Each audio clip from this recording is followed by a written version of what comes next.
It's the subscriber analysis stream with in-depth analysis.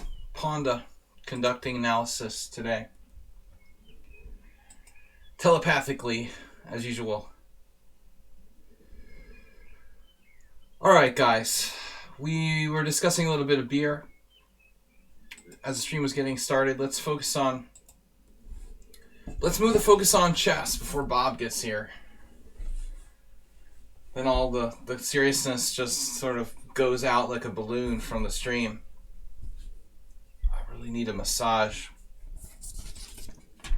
Alright, so 6:37, we're just a little bit after 6:30. I've got, ironically, the list of submitted games for the analysis stream tonight is Bob first, Asterbait, Yabatis, Jim, I can't read my own writing, Stefanos, LVN, Mule Skinner, Mr. Slowhand, and Stug. 4, 5, 6, 7, 8, 9. So we have 9 so far. You can't come to Budapest and drink Guinness, Asterbait. That's just not right. Anyway, Budapest's not a city really known for beer. They drink like Palinka and Unicum. But and Tokai wine. There's all kinds of good stuff here. Anyway, if you don't enjoy alcohol, you're in trouble. But there is always food. So Bob is first. Let's get Bob out of the way. I was surprised to get a submission from Bob Thursday, 2 hours ago? Something's not right about this messaging app. Something not right about me. The messaging app, it said 2 hours ago. This is from like 28th of March. What is it talking about? 2 hours ago. So, Bob submitted a game with Supernova 1975, classical chess. Okay, I have my coffee, I'm on the beer, we're ready to go. I've got 10 subscriber games we're going to go over today. 9 or 10. Try to get in 10. Serious in-depth analysis. 99% of chess streams are not really serious about taking the game seriously. And I try to focus on that, particularly in a subscriber stream, that we actually learn, and this is not only set to like beginner level, it's for everyone's level. We can help people of all levels, beginners, masters. I don't have like a level that I'm catering to in my stream. I mean, I'm trying to take it seriously as I would my own analysis. But if you are a beginner, I also try to approach it in a way that everyone can understand. So we'll do our best. We've got submitted games from subscribers. That's the theme today, guys. Please, usually people go for like Turkish food, ironically, after a long night. Any kind of Mediterranean food. Greek would do. There's not as many Greek restaurants here as Turkish. I prefer Greek food. But, it's a matter of taste. So, the goulash, though, would be good. Definitely. It's not really a fast food, though. Not easy to get access to goulash, like, after a long night drinking. Not as convenient. Alright, so Hungarian doesn't really do that well as fast food. There's a lot of takeaways for Turkish, for example, gyros. Knight f3, c5. This is Bob Sublaki, very popular. Very popular. Alright, so the Bob is playing black here. He had 8 inaccuracies, no mistakes, no blunders.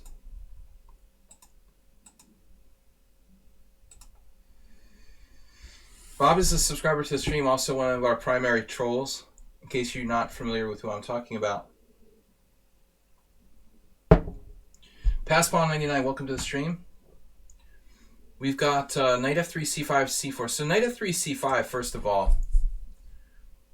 It's an interesting move that I played a lot in the last 15 years. there's a plus side if you like play the Sicilian, you can invite white to transpose to a Sicilian. But what you have to keep in mind is that most people aren't going to do that, first of all. And secondly, you're running the risk of a symmetrical English, which can become insipidly boring if black isn't careful. So the upside is that you might get a Sicilian if you like the Sicilian. The downside is that white is probably going to play a symmetrical English. Playing the black side of symmetrical English for a win is tricky business, as I've come to learn over the last 15 years since I really started playing this. I never played the symmetrical English when I was younger. I want to recognize WJ Lou for subscribing at Tier 1 for 9 months, and Mr. Slowhand donated $650. 650 bits. I hope everyone is well in the Corona era. I've been locked down in my apartment, only going out for groceries for like almost 3 weeks now. So, anyway, we have c4, knight c6, g3, b6. Most commonly, black will play here g6. Bob playing b6. Highly unusual move. It may not be bad. There's only 3 games, but you've got Bent Larson and the young Kovac Gabor, who's a very strong player, as 2 of the 3. So you're in pretty good company there. The obvious question to me is what happens if d4. This has to be like critical test. So c takes d4, knight takes d4, bishop e7. So you could play knight takes d4. That's interesting. And then bishop e7. So maybe d4 is premature. Alright, we have bishop g2, bishop e7, and now d4. Knight takes d4.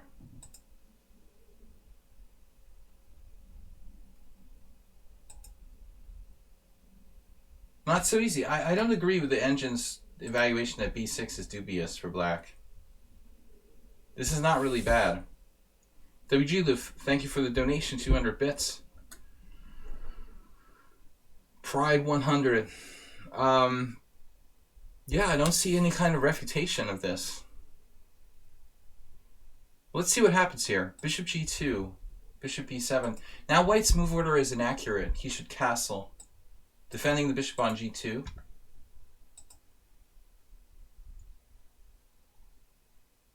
Because as the move order played in the game shows, black could go knight d4 here. Maybe it's not a big deal. e3, knight f3 check. That's another point. I'm going to turn off the engine. Another interesting point is this knight e5 move. Played only in 1 game. That would cast out on e3, I guess. But I'm not sure if it's worth it or not. That's interesting, knight e5.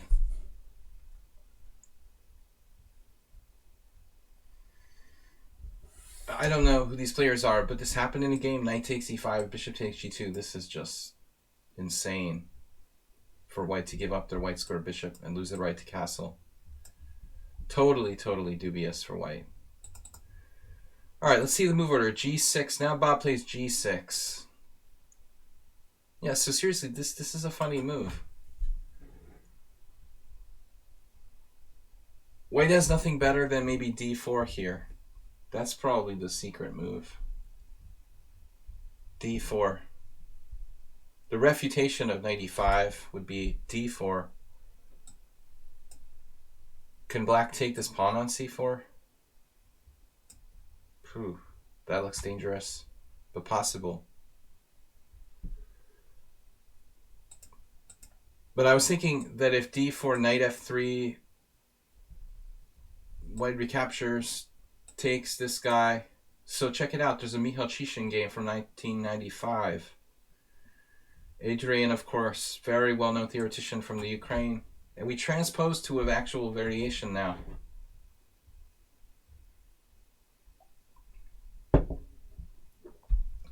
That'd be the best, probably the best chance for white. Bearing down on the central files with open lines. WJ, it's good to be here for a few. Close to normal as you get.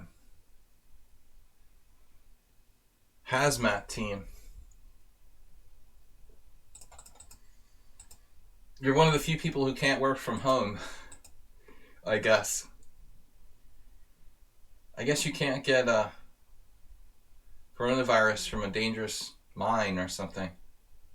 But other worse things can happen. Well,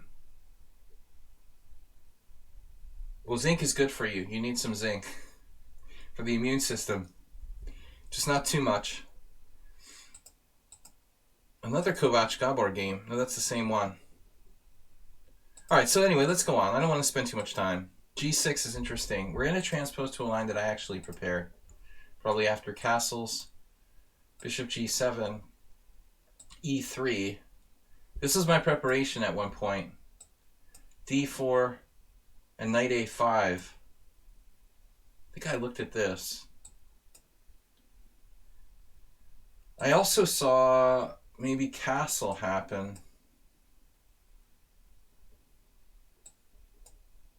I have not seen these games. It's almost like a King's Indian. Alexander, my friend, lost against Alejandro Ramirez. Probably lost on time in a good position or something. Queen D3, very similar to a Pano variation of the King's Indian. But I think that's an interesting way to play. After Bishop G7, castle, knight F6, E4. Yeah, I'm not a big fan of E4 here. From Bob's opponent. It's not a bad move, but it seems... Actually, I'm not a huge fan of D3, I should say.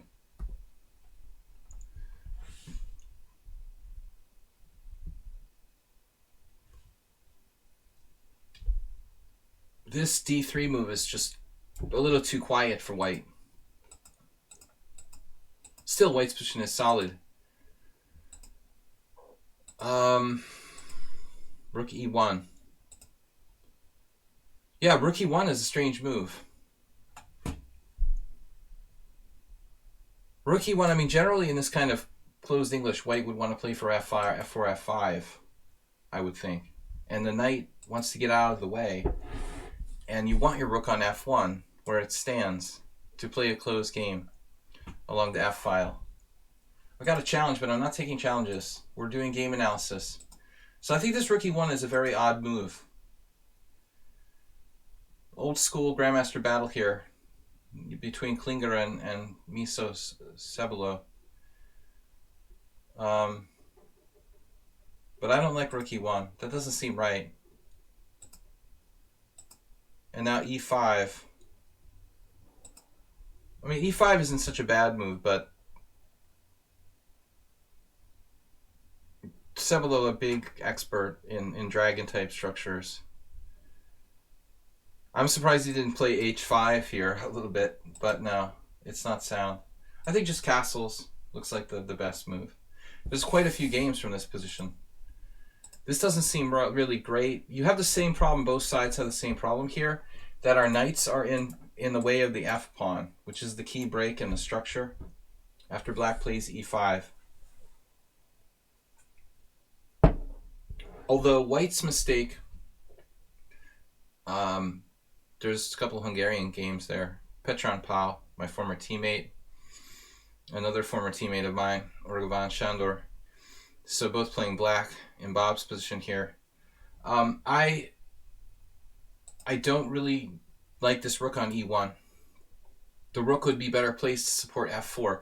If you guys want a really good book on chess strategy that will illustrate that concept, the very, very classic book, The Art of Positional Play, by Samuel Reshevsky, he discusses this concept in the King's Indian. Basically, the rook, when behind the advancing pawn for the break here. You know, Korchnoi also playing black. But by 2008, he was extremely old and not in really great form anymore. I saw him around 2005, and he was getting up there in 2005. By 2008, he was almost ancient. He kept playing till the end. Bishop takes f6, bishop takes f6. So this was an interesting decision. An interesting decision by Bob here, too. Bob not clinging to that bad bishop. Excellent strategic move by Bob to play bishop c8. I've discussed this retreating maneuver with Acerbate. If Bob doesn't play bishop c8, White will play it himself with bishop h3. This is an extremely deep move for Bob to play. An extremely deep positional move. Now h3, bishop e6. I don't think that's necessary. If I were black, I don't know what I would do. I'd have to think this out. Complicated position. You might consider retreating the bishop back. You might just castle. You might even play h5. You know, it's possible, speaking of Alexander Ivanov, it's possible black could illustrate the bishop pair as an advantage in the endgame by even preserving this bishop. If I'm able to play like knight e7, trade that off, it's possible that 50 moves from now, black's bishop pair will prove advantageous as the position opens up. But let's see what happens here. So bishop e6. I'm not in love with bishop e6, but it's a developing move. h5 I don't mind. I think white should consider h4. So this move is probably okay. Now the possibility of bishop g7, bishop h6. But g5. So it looks like Bob finally blundered here. Which isn't g5 a blunder? I'm a blender. g5 blunders a pawn. Yeah. But it's overly optimistic in the first place. I think any kind of move here is reasonable. King f8 with the idea of artificial castling. Maybe even not h4. Bishop g7. Or simply castles. g5 is going too far. He just simply didn't calculate. And after knight f6, queen f6, queen takes g5, he lost the pawn. The irony is that after queen g5, knight g5, I mean, even though black's up a pawn, the white bishop on g2 is so bad, and the huge square on d4 is so good that black has compensation for his pawn. So Bob was kind of lucky that his position was so good strategically that he could just lose a pawn and still be okay.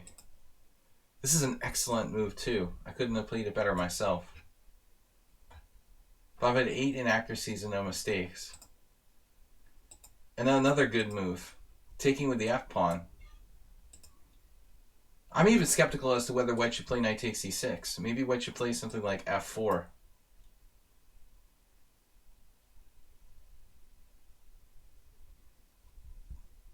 How's f4? Apparently the best move is knight f3.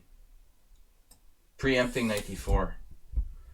A lot of white's pawns are on the wrong color. c4, d3, e4, h3. That means his bishop is going to be restricted. Yeah, it's good knight versus bad bishop, but it's a pawn up.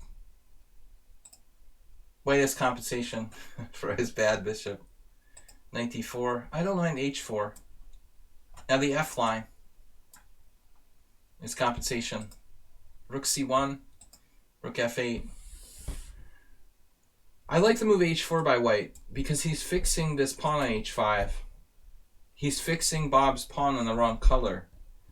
Later on, 20 moves from now, white's going to maneuver bishop e2 and attack that pawn on h5. Black would be very, very happy if that pawn was back on h6. Pass pawn 99. You know, I don't have any issue with these double pawns on e6 and e5. You could make an argument that white could create a passed pawn with g4 at some point in the future endgame. But I think the passed pawn, generally these doubled pawns are good. But I mean, it's harder for Bob to create a passed pawn, obviously. You know, that's true. But as far as defense goes, they're quite good. Knight is a monster, I agree. He was playing a higher rated player here, no? Yeah, his opponent is higher rated. Around 2,000. Another interesting decision from Bob strategically. He made some very good strategic decisions. Bishop c8, king e7, taking with the pawn on e6. In the vacuum, we prefer to play b takes c here, but I think losing the b file could be very important.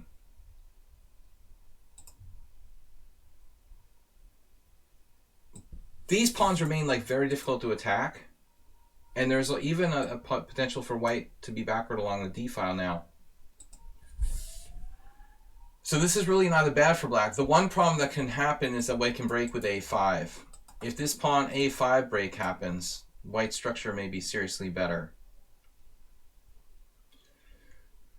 Exactly, WJ Loof. The central pawns that are doubled are typically good. I wouldn't be worried about this doubled pawns at all in this position. Not really relevant. They can't be attacked. Weaknesses that can't be attacked are not weaknesses.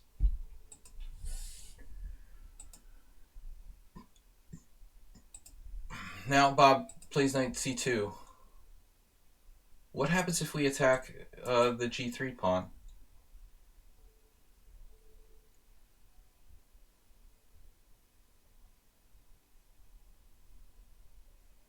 Is white really going to play f4? I feel like Bob was a little bit hesitant. You know, rook g7, king h2, rook g8, f4, pawn f4, rook f4, e5, rook f2.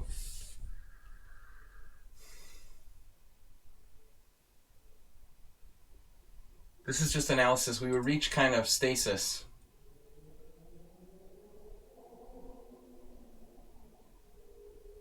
The rook on e3 is really sad. It's impossible for white to make progress. So let's see what happens in the game. Rook f1, rook f8, f3.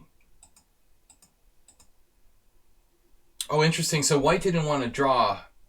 He voluntarily sacrifices his pawn at f3. And we reach an interesting rook endgame. It's actually two pawns. Oh, I see. So he doesn't have to take here. White didn't consider it, but he could have just played king h1. It's ironic, but that's his best move. But it seems like black would be slightly better here with control of the f-file now. Still very hard to make progress. So you go back, we trade one set of rooks. Black has no way to penetrate into the white position. And this a4, a5 is a threat. So the situation is still tricky. But I fundamentally trust black's solid sort of chances here. I think it's a draw, probably. So knight f3, take, take, take, take, and now this pawn is lost. White is losing. This is a disaster. This pawn here. Not so much this pawn, but the c pawn, losing the c pawn will destroy white. And so he goes after the wrong pawn. See, that's the irony here. These pawns are really harmless. You know, these doubled isolated, even if they got past, it's hard to get them through. But you have a healthy pawn chain over here. So that pawn chain is very dangerous. If we win the c pawn and the a pawn gets traded, we'll have two connected passed pawns on the queen side. Bob makes a mistake by playing rook e3. He should definitely go after the c pawn first. And if we win this pawn, and then we go there, we'll have two connected passed pawns. So this is what happened here. Rook e3, question mark, and then question mark, rook f2. White should have played a5. You know, this type of endgame, like take, here, here, here. I mean, it's still probably winning for black, but very, very tricky. Now the pawns aren't connected. Not that simple. And white has the potential to get a pass pawn of his own on the king side with g4 and h5. So he could gain counterplay. Just a little move like this, a subtle little move here, I think is a huge difference. That's easily winning, where rook e3 gives black, you know, a little bit worse chances to actually win. But rook f2, I mean, this is just crazy.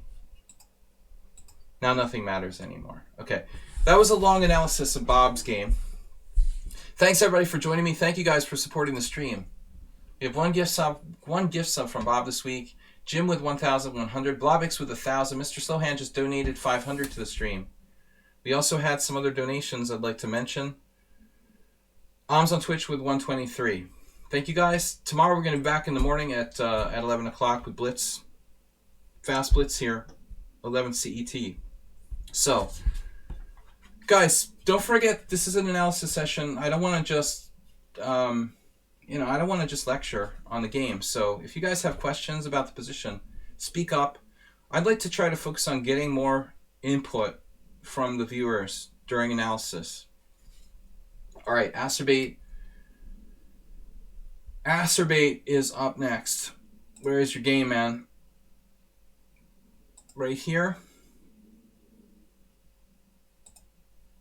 This is the right game. We sometimes get it wrong. You missed so much. WJ Loof, what?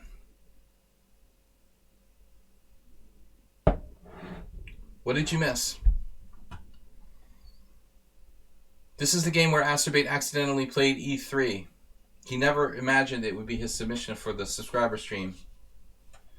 The mouse slip e3. The explanation is funny, guys. Like, the game started when he was across the room.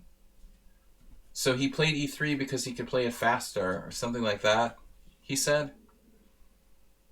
I guess he was like, the tournament started and he had to make the move in a few seconds.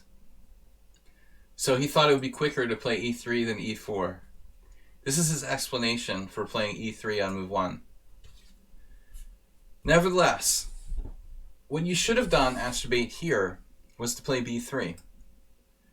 Because you're playing the Owens defense with black, you can play the Owens defense with an extra move with white. Simplest solution to the problem. Thinking on your feet. Instead, Acerbate played d4. Now he's like playing the French defense. He has no clue how to play the French defense, even with an extra move. All right, d4 and then e4. I think he would be more comfortable on black's side of the position. So immediately, this reminds me of one of those. It reminds me of one of those weird e3 knight c3 openings. But I'm just thinking, man,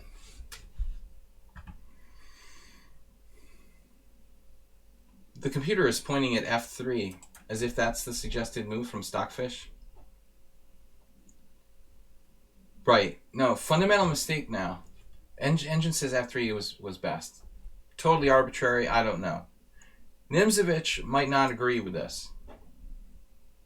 But you are a tempo up on a normal French. Nimzovich said that you're not supposed to attack preferably the head of the pawn chain. This move I don't recommend to players who are not like specifically prepared to play such a position. I think f3 is kind of risky. A risky strategy. Much healthier, Mr. Coffee's suggestion. You know, c4, French defense type setup with the knight coming to c3. We have a very healthy position. Alternatively to knight c3, you might try something like, depending on what black does, bishop d2. Try to trade the bad bishop on b4. Okay. I mean, f3 might be a good move, but I mean, it's a dangerous move. You'd have to be very careful that this is correct. It's dangerous to weaken the king position. It's dangerous to attack the enemy at his strong point. You know, still it's a fundamental concept. Knight c3. This is bad. It blocks the c pawn. This is a Jabava. Jabava concept. Block your c-pawn with your knight. It's like the dunst opening. This is the reason why one knight c3 doesn't lead to an advantage for white. You're obstructing your own pawn at c2, which is a vital... it's not only vital for the c-pawn to influence the center, but it also opens up your queen to give it mobility to c2, b3, and a4. Mr. Sohan just donated 5 gift subs to the channel.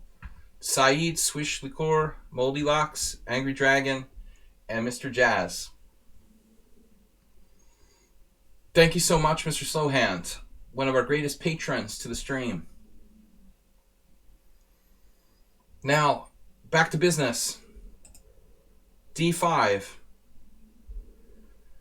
Peter Schuster versus Ostrovsky and Eigner. Those are correspondence games, all 3. This guy, Schuster, is a specialist in playing e3 opening with white. And these are correspondence games. Michael Eigner, known as F-Pawn on the ICC. He's like a paraplegic master who lives in San Francisco. Credible player. He's over 2,300 USCF, despite being confined to a wheelchair, and quite a strong over-the-board player. But he's a correspondence player. He's 2,600 in correspondence. This is now apparently the best move. F3. I remember seeing some kind of line where black plays F5 and just loses immediately. Takes. Okay, obviously here, like Queen H5 check. But this way you have Bishop C4. This is also extremely good for white. So, once Asterbate blocked his C-pawn, it's more like some kind of Nimzovich defense.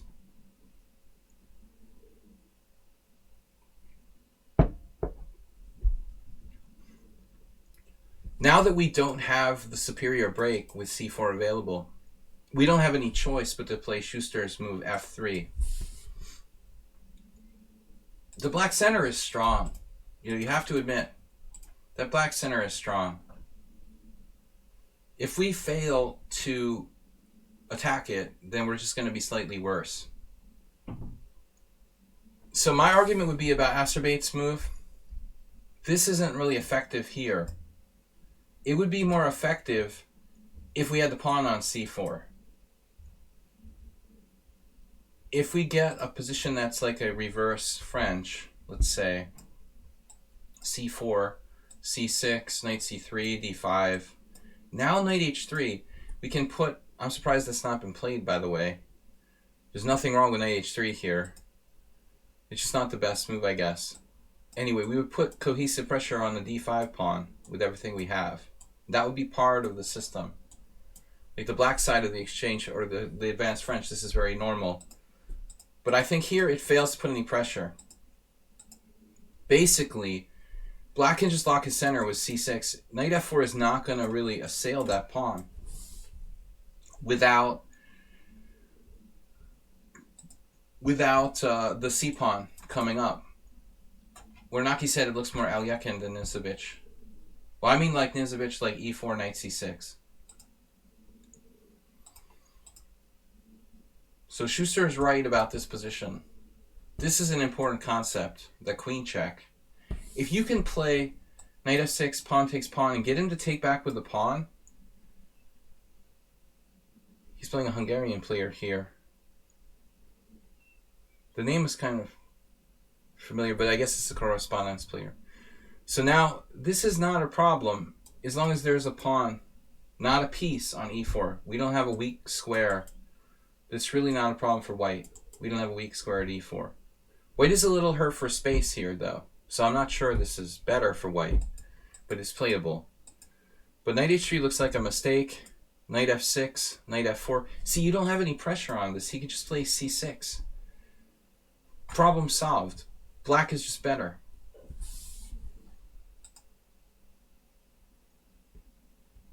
This is completely unnecessary. The same thing in the Nimzovich. I mean, you see oftentimes like c3. This bishop will probably be better off on d6, where it can attack the white king side. Bishop b4 is a mistake. Instead of a3, maybe Astrobate should just play bishop d2, threatening knight takes e4. I think I prefer that. a3 is not a bad move, but it's not constructive. Now black should probably play bishop e7. Seriously. I remember losing a game like this once in Blitz or online. Bishop d6 drops the pawn on d5. Bishop takes knight gives up a valuable bishop. And bishop a5 is what happens in the game. I guess bishop a5 isn't so bad. But I think bishop e7 is better. Just admit your mistake. a3 didn't really improve white's position. Don't be afraid to admit your mistakes. Okay, so b4, bishop b6. And I guess I expected white now to play knight a4. Because ultimately, this is something we would like to achieve, probably c4. I don't think the d5 pawn is weak. I mean, black can play this at any time, and he has a very solid pawn chain. Just momentarily weak. You know, momentarily weak that you can't play this move. You know, this would be very advantageous to white, a variation like this. This would leave white with a clear advantage. Two bishops and a superior center, for example. Black doesn't want that. But I think that Astrobate should realize that his knight sucks on c3, knight a4, and it's not as much to go for that bishop as to play c4 and also get your knight back into the game, probably.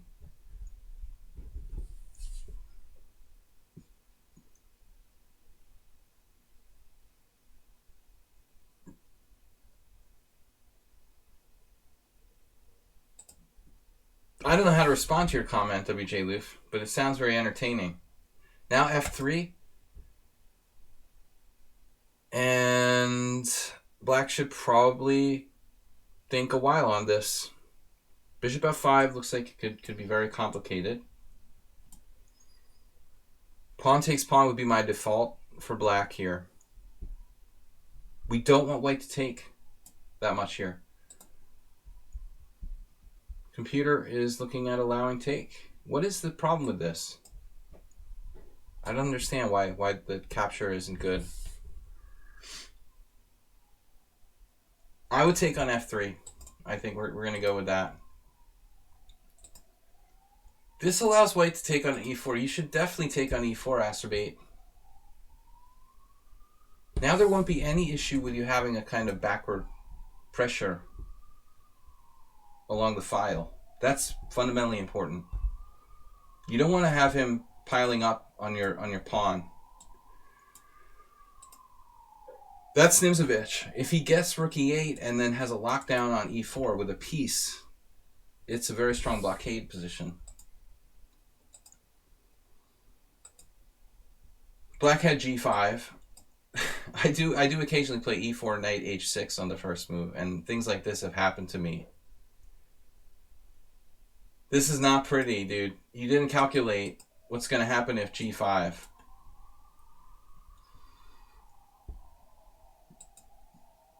Black could have played that last move. No? Okay, here we can come back to... It's still possible to come back to e2, though. It's actually not that bad, maybe. g5 is a very weakening move for black as well, so... But now it's concretely dangerous. If we have to go here, and I don't see a good way to sacrifice a piece. Your opponent just missed it. Now you should definitely take on e4. And you can use the half-open f-file. I kind of like white now. Like a decent Nimzovich. Now you take, he takes with the pawn. I mean, black could consider taking with the knight. The problem is, after knight takes, rook takes, bishop d3, rook somewhere. I don't know. Superficial threats against h7, but it doesn't seem that great. Let's see what the Oracle says. Oracle thinks it's great.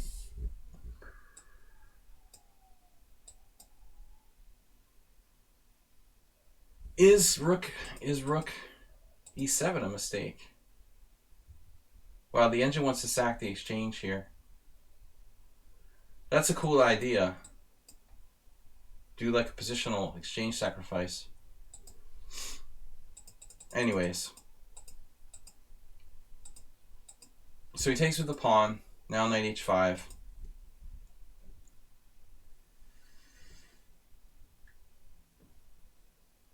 And ideally, like, you'd like to have the c pawn on c4.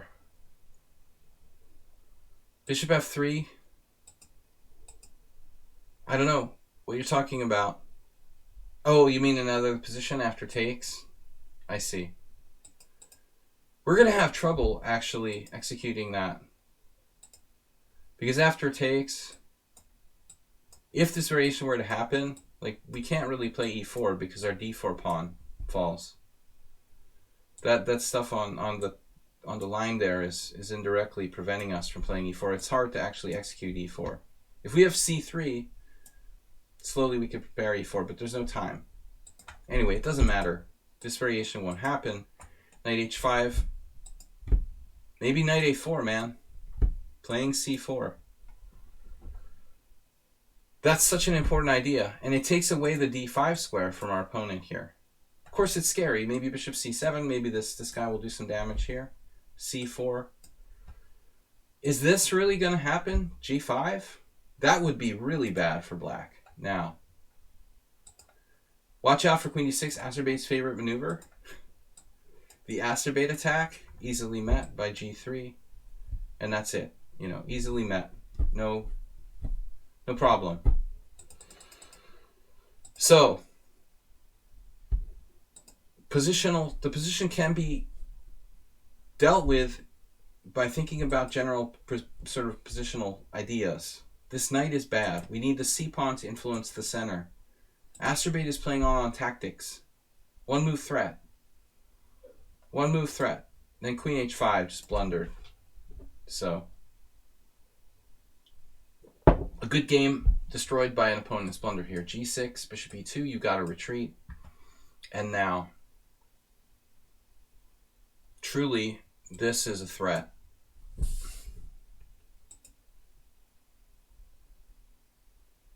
It's actually quite difficult for black to meet that. The problem being, bishop e6 drops a pawn on e4. This is a serious issue. I don't know what to suggest here for black. I guess when we play bishop c4, black can play bishop e6. We're actually doing nothing on this diagonal. I mean, f5 can be considered. Of course, it's extremely, extremely dangerous. With these two diagonals, could be fatal for black. This is online. This is Acerbate online game.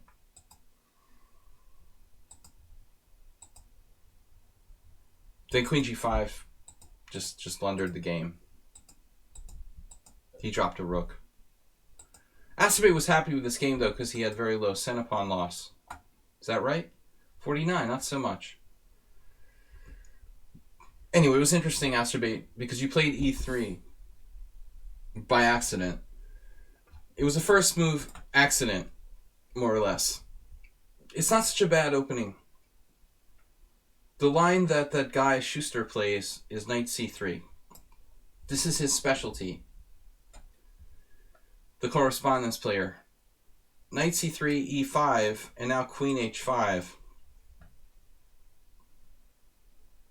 You see here this Peter Schuster against Kireev, 2009. Even played in this game Bukhovshin versus Nair from Over the Board in 2015. This is a fun variation, but people are generally not going to play e5 to let you have fun with queen h5. What is the target number I should be shooting for as a beginner for the center pawn? Sorry, WJ Loof, I don't understand the question.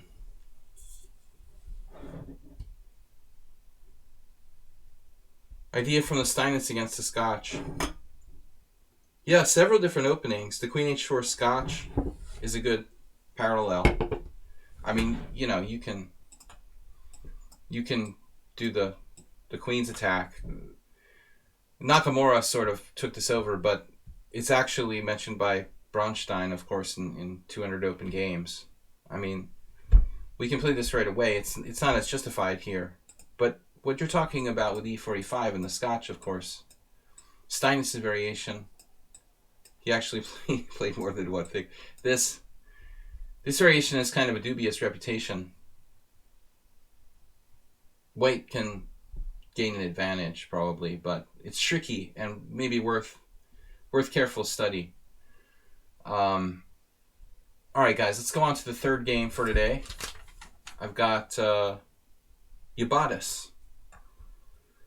Iobatis.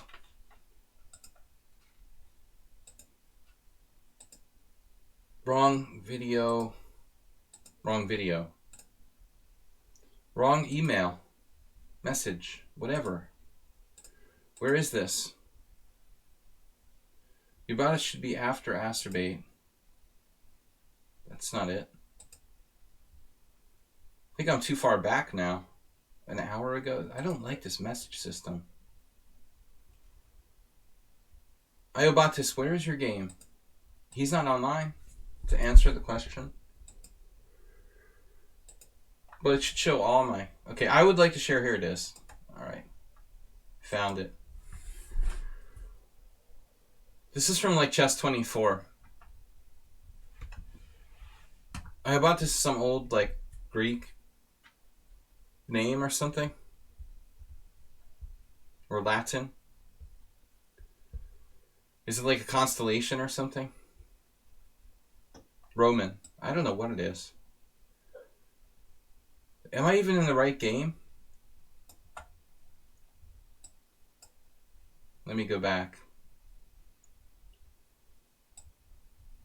I don't know if I'm in the right game here. Oh man, I'm so stupid. Okay. You played black and won in a rather romantic style. But how do I know which game it is? Iobatis, are you online? Answer me if you're alive. Mir 60? Was that it? That's not it. Yeah, I don't know. We're not going to be able to figure out which game it is. D-Real?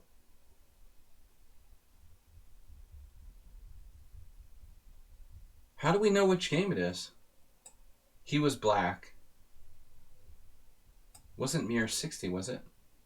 No. I know this game. I would like to share this lighthearted... Yeah, but what game is it?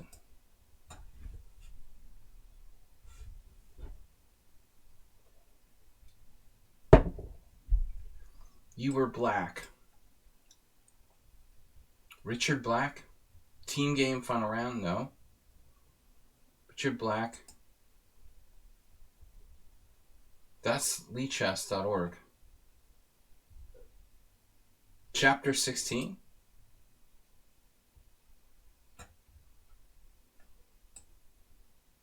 I don't know what this even is. He was black in this game. No, Iobatis is not camel culture. I don't know. Maybe we'll have to put off the Iobatis game till he comes to the stream or something. I don't know which game it was.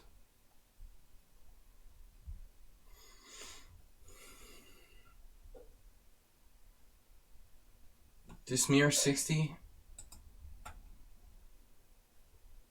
That's not that game.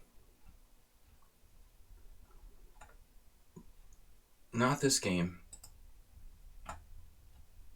I don't have a solution, and he doesn't seem to be on the stream.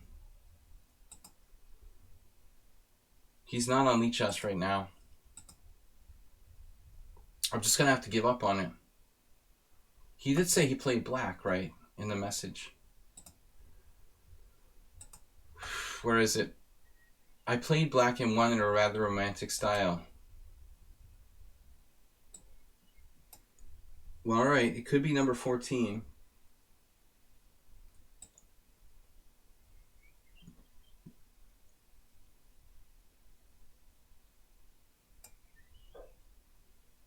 It has to be, I don't know what 16 is. We'll ask him if he comes online. Alright, we're going to have to skip it.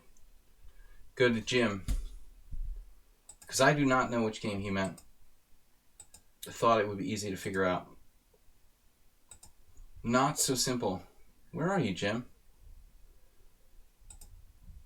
Is this the right game? Game for Thursday. Till move 35. Till because it's long. Against Castrocito, I had a bad plan because I think I missed the point of the position. Managed to equal somehow, blundered in the end. Jim is like the master of blundering in the end. He always has a good game. And ironically, he's good at bullet. He should play well in time pressure.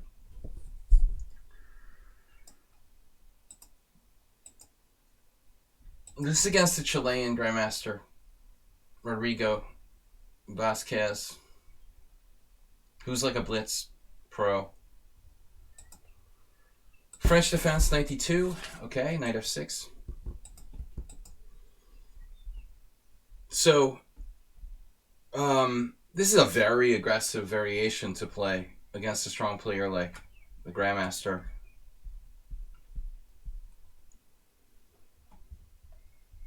Very, very ultra aggressive system. But I'm not familiar with knight f3. Huh. Why don't I know this line? I just never played it. So, I mean, the main move is c3. And then the variations can get really crazy, like knight c6, knight on df3, queen b6, a3, a3. For example, like bishop e7, h4, and I've seen the walk of the king out to g3. This variation is dangerous for both sides. Hyper sharp. But instead, Jim played knight on g to f3. I don't know about this. So, the knights look redundant here. That's not really optimal. If I were black, I would not want to take on d4 for that reason alone. The knights, you know, should be poorly placed, redundant to each other. White has a very good score in this position. This is striking.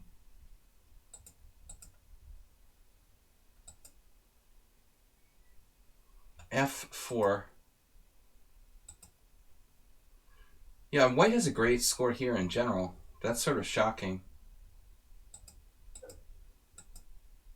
But this particular variation with f4, knight f3. Knight f3 is 50% wins for white. Knight on df3. So Vasquez plays c takes d4.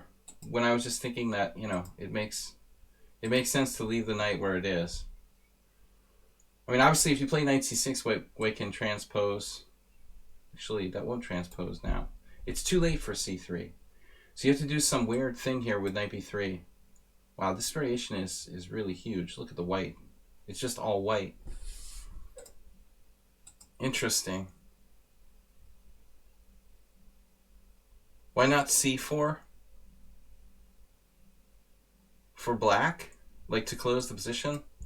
This would take the pressure off the white center. That would be good for white. If you take pressure off of d4, you make it easier for white to play f5 and annihilate black. You mean white playing c4? He probably doesn't have time for so many pawn moves. Knight f3, anyway. Okay, takes. There's a Glazierov game here. He's quite knowledgeable about the French. Knight b3, knight c6.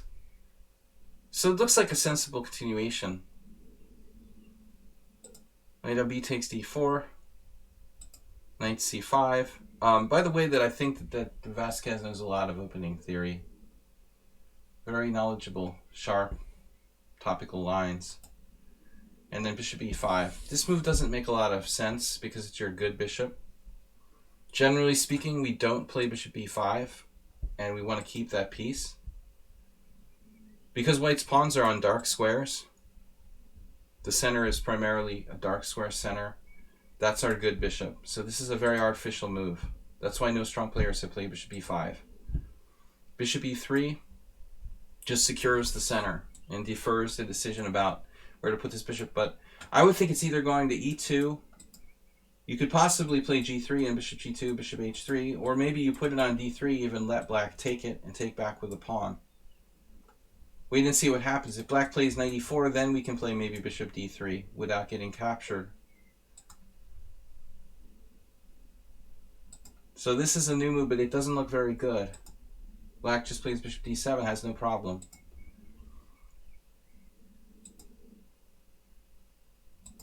This is a good decision. Basically, black just gained a tempo with a6, but it's not. Maybe he's worried about queen b6.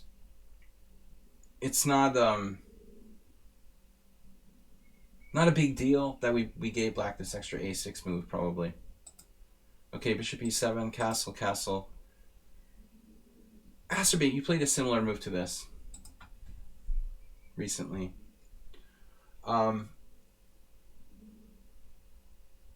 Now the idea of c4 starts to look realistic, actually.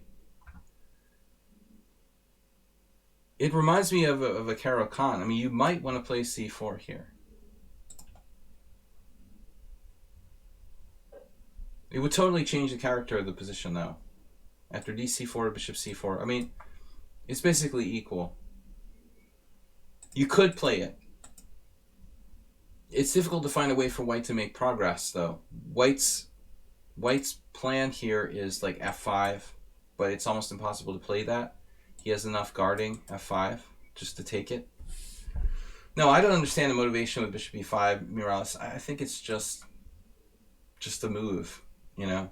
It's just a move. He just wanted to develop quickly. There's nothing more to it.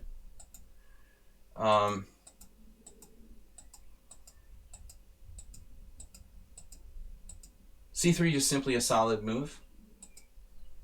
And then the queen is like oddly placed here. Ultimately, I mean, I would think the queen would be misplaced on c2. Vulnerable to a rook attacking it. Immediately, Rodrigo Vasquez just plays rook c8, of course, looking for tactics against the queen on c2. Rook d1. You have to realize that Jim is playing a grandmaster, and he's probably like approaching the game like a draw would be a good result. So he doesn't have to do anything. He's waiting for the other guy to do something. This move, I mean, you're posting the rook here. It has no forward value. I mean, there's really no play for it along the d-file.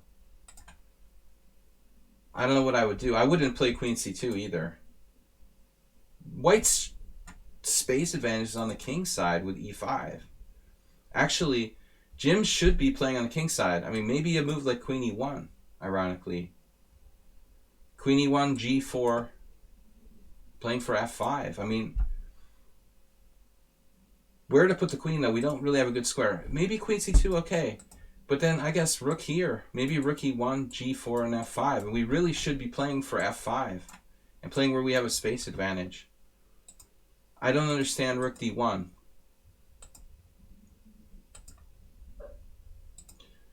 It's also possible to take with the bishop. The knight is okay. I wonder if he would have played that if he had played bishop takes d4, f6. Wow. I don't know if I like f6. f6 is a very dangerous move strategically. But he wanted to preempt white. White's threatening f5 now. If Rodrigo Vasquez was if he was confronted with the options of g6 and f6, he would rather be active with f6 than play passively with g6, you know, and get smashed with something like g4, f5. So he's like taking the initiative here, but he's going to have a risk, and this is why I think that Jim's rook, well, another reason why the rook would have been better placed on e1. The rook still functions very little here on the d file.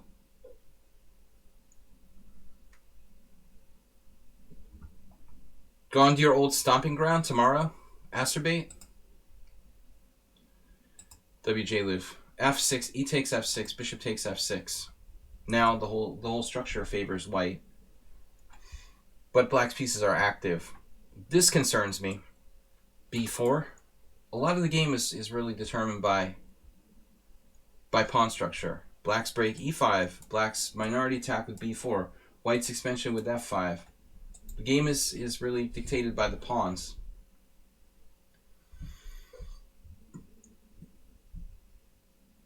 I don't feel like white really has any problems except for the placement of the queen along the c file with that rook on c8.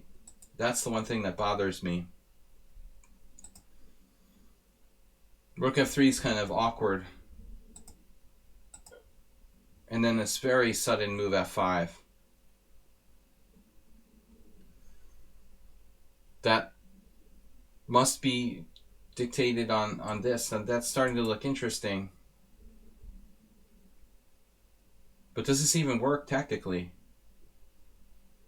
Oh, you've got the queen protecting f5. How does this work, actually? After e takes f5?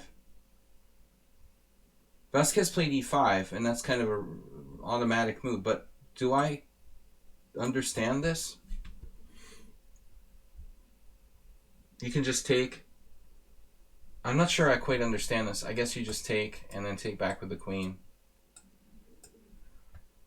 And you got that. Ironically. Carefully calculated. And white is better. Okay, so e5, knight. I thought we were playing knight e6, but it doesn't work. You just take. I thought that Jim was looking at d5, but you've got nothing there. So f5 really stirred the pot, like, unnecessarily. This move is a mistake. You have a Nimzovich kind of squeeze on him on e5. But it's hard to just do nothing when you're getting low on time. You know, I don't know, man. What, you should just go here or something and just pass. It's hard, though. White is sort of paralyzed. The other one I was thinking was this, and queen e1. Can we go back a move? Like, should Jim have taken with the bishop here?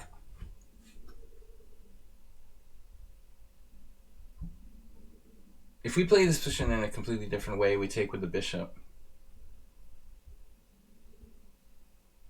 I mean, we no longer have the pretty knight on there. We're no longer supporting f5. But man, there's some positives to this too.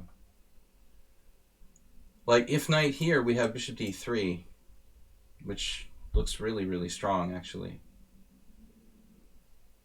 We can just tear it out of there. And the bishop is a monster. It discourages f6. It guards c3. It dominates this diagonal. It's hardly a bad piece. Now, I wonder if this was the better way to recapture.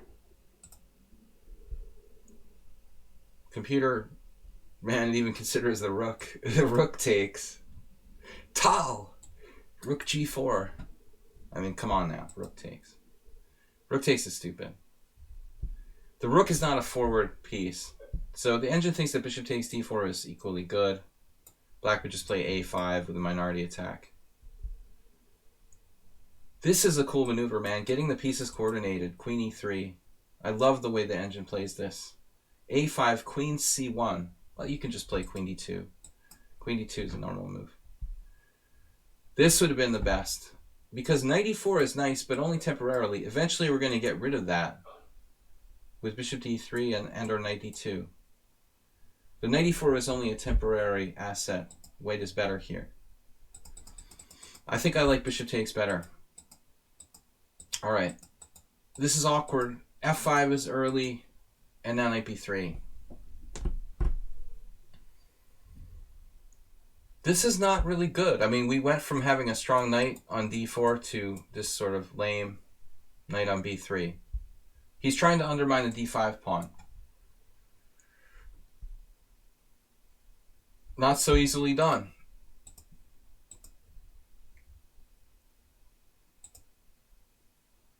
Oh, man. Cool idea. Brave decision. You gotta give the guy credit. Now this is a huge mistake. I really like Jim's idea. I just don't know if it's quite good enough. You have to blockade with queen e4, but I think that black has bishop g5.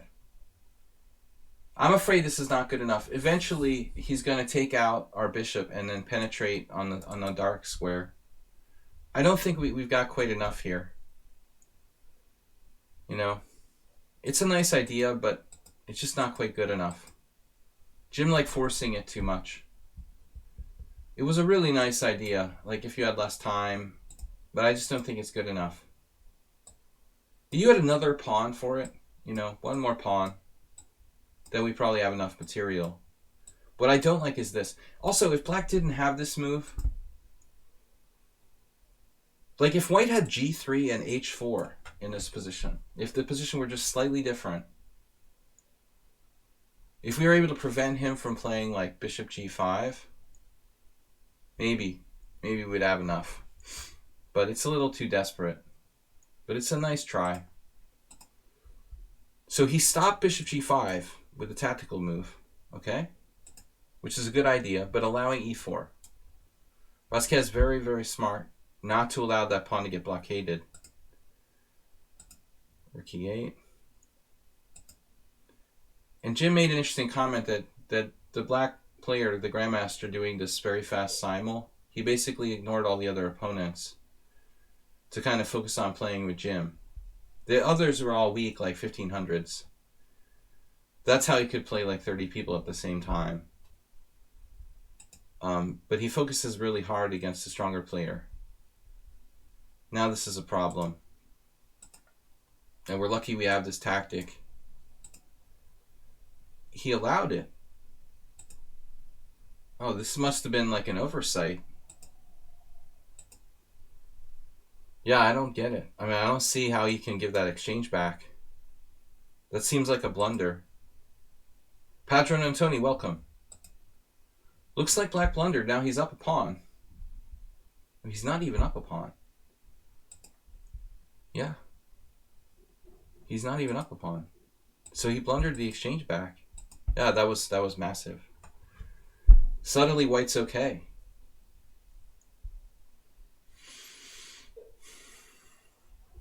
Position is close to equal. As you can see, the pawn is kind of strong. The c4 pawn gives Vasquez a little bit of an edge, but it shouldn't be enough to win. If I played with Rodrigo Vasquez in a tournament game, this position I should probably, if I'm playing well, should be able to hold a draw. Rook g4, an awkward move. It's a bit awkward though. The pieces are a bit awkward. And also I don't feel comfortable that the d file, we can't compete. This rook is very awkward. He's trying to get his rook back into position. So that's what he's trying to do here. h5. Unfortunately, rook f4, bishop g5, you're immediately screwed. He's just immediately screwed. So he has to go back. Just basically gave black time. And the d file I was concerned about. Now, queen f5, and there's a very nice move. Wow, black missed this as well. Being in time pressure, playing multiple players, not so easy. Missed rook f3. Now the d file is an issue, but at least he covers the back rank. Queen d3. Now, an interesting decision. Jim might be afraid to take on the Grandmaster in the endgame, but I feel much safer with the queens off the board. If queen takes, pawn takes, bishop d2, rook e8, we have to calculate rook f3. It's looking pretty good. You know, it's still not easy. Maybe like rook f3, he goes back. Still not a simple position. White might have tactics here, though. It would take a lot of time to evaluate the endgame. So Jim decides not to risk it. He plays queen f2, queen d5. And then I don't like leaving this pawn, man. You do not unblockade that pawn. I'm not moving this bishop. I would probably play like h3 or something here. I have no interest. I want to put my pawns on white squares, and I have no interest in moving my blockading bishop away. Yeah, he goes back. You know, interestingly here, Jim could have traded queens with queen f5. Queen f5, rook f5, rook f5. If he tries to penetrate, then white has king f2. There's this, though. Probably not an issue. It should be a draw. Black's a tiny bit better, king g6, but you're active. Now there's rook down here. We have to watch that rook move there. That's actually a problem.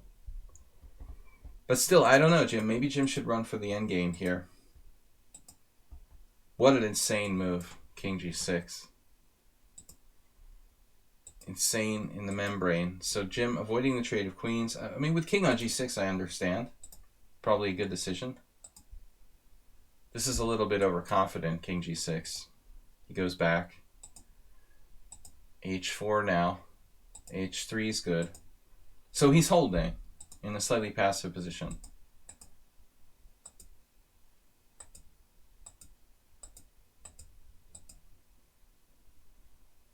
I don't know why he didn't repeat position there. Was this a threefold rep after queen f4? Is not close to a threefold rep. I mean, white should be happy with a draw here. I mean, not because you're playing a stronger player, but you're not better. This pawn is monstrously strong. If Jim had any illusions that he was better here, it's a fantasy. You know, the black pieces are well coordinated, and he has a passed pawn. He's a little open, but there's nothing you can do. White should be very happy with a draw. So things started getting kind of sharp.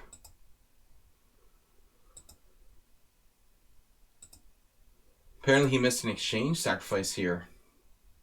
Very, very nasty move. Rook takes, and then bishop d4 check. Game over. Time pressure. But Vasquez had actually gained time. And then Jim misses a draw with queen f7. With a clear perpetual threat. And Vasquez's rook is hanging. Okay, maybe not because of bishop d4.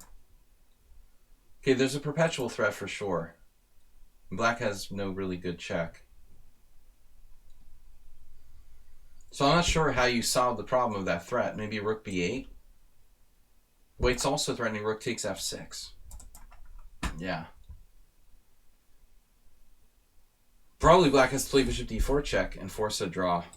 Or a draw in endgame here. Ironically, you can play king h1 and hang your bishop because there's still perpetual check with queen h5, queen e8. The Jim should have drawn, so tragically he loses. Queen a7, rook b1, no more checks. And the king is unsafe. Grandmaster endgame technique. He's in the net. Lost a piece, and it's over. All right, guys. Jim, thank you for the game. I don't think Jim is here tonight. He's probably working. He's usually working during the streams. Thank you, guys. We're gonna keep going till 9:30. I didn't know about this bullet chess match, and Tony.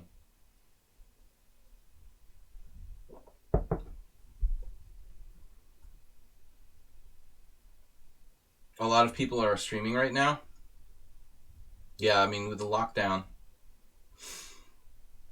I'm not sure how it works. So we've got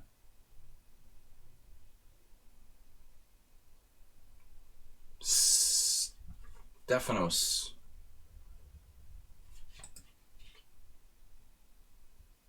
But usually there's like room for 4. At least. Is there a 4th listing?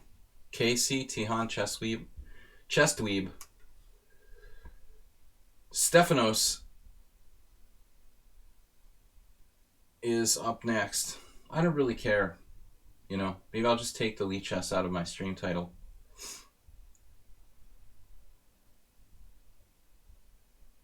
Yeah, the tournaments do take away the space, I guess, there, Mr. Coffee. I'm probably the only one of those people who actually supports lichess. Ironically. Sort of sad. Alright. Where is Stefanos' game?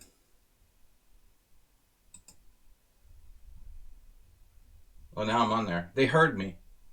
They heard us complaining. I got some people reported yesterday. I'm doing my job, man, for lichess, cleaning up the hourly blitz arenas. Where is the Stefanos game? Now I'm back too far. I haven't heard from Uber driver lately. I hope everything's okay with him. Uber driver's having some trouble in the US, I guess. If there's not enough delivery jobs, it might be a problem. Where is this Stefanos game? Someone you reported was banned. Someone you reported was banned. Double hammer. Where is Stefanos' game? That's weird. Oh, you sent it to me by email. Alright. Stefanos tricked me by sending it to email. Now I remember.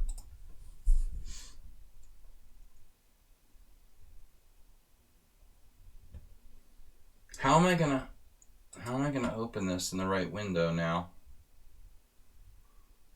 It should work. You sent it to me in email, right?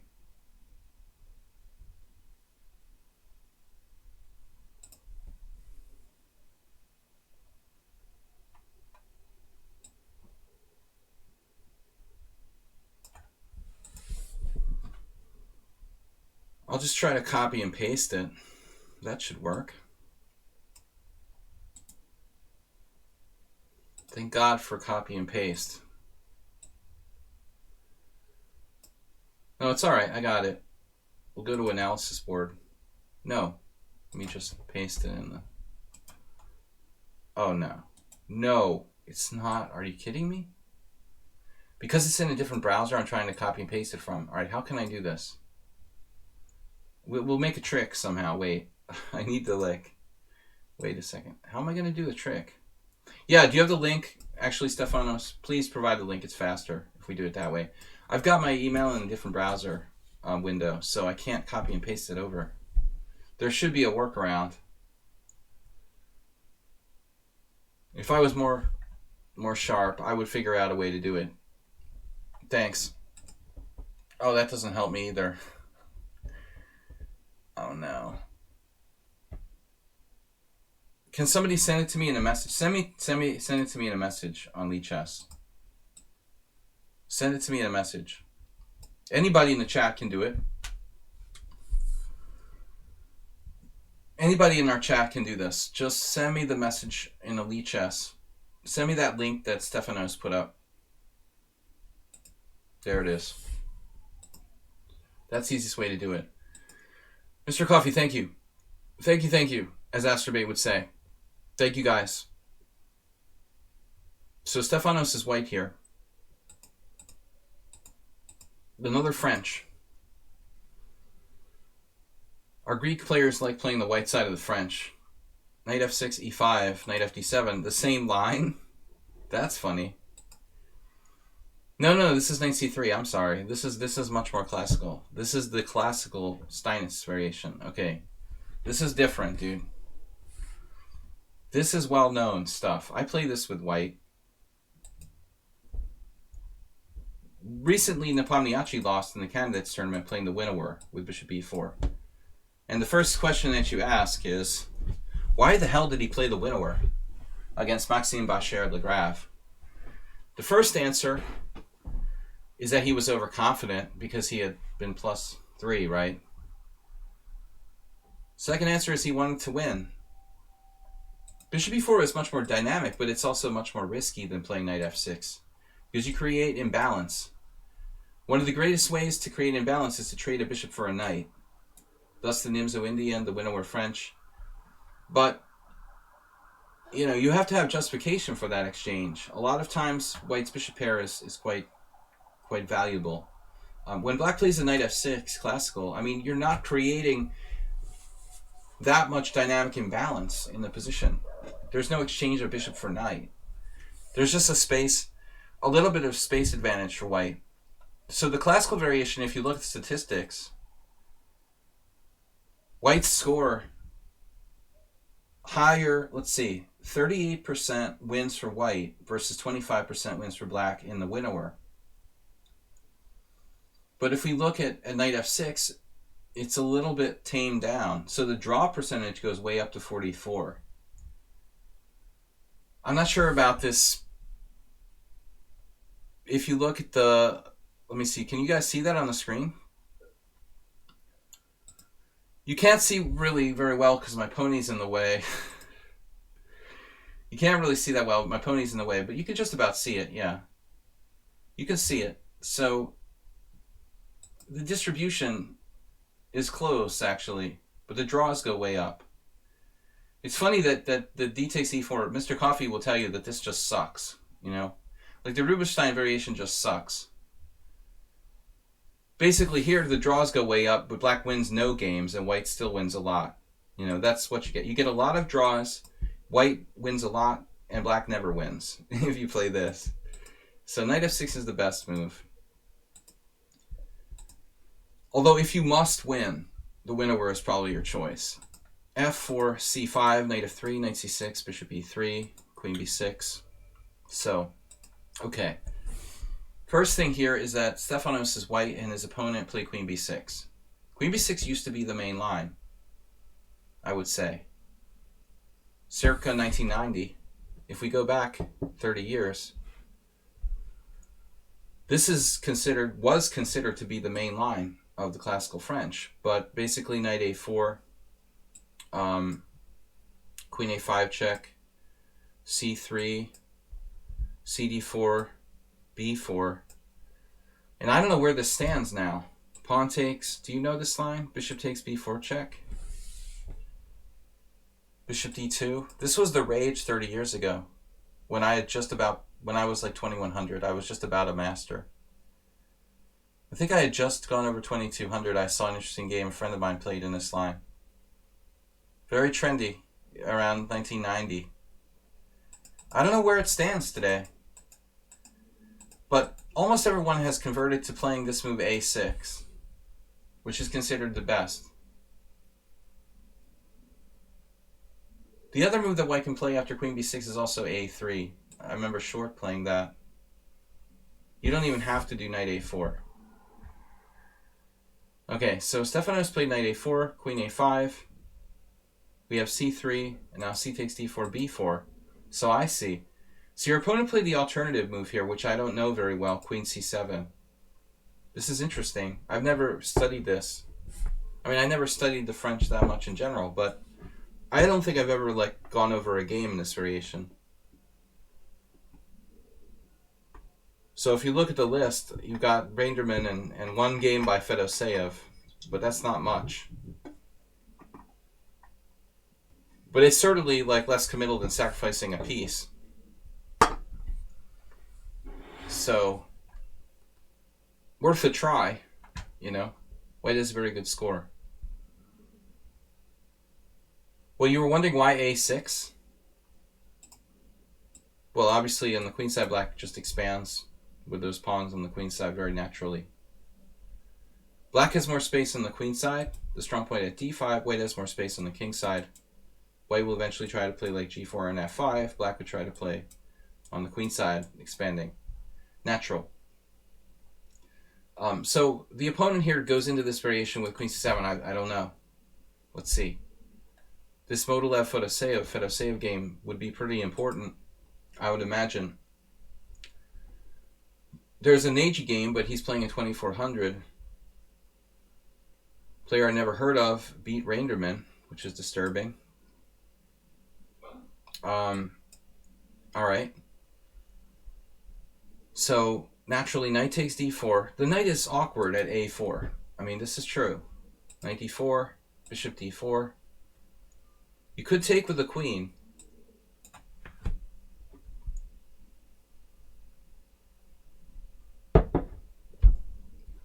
I mean, it kind of makes sense in a way. It might discourage knight b6.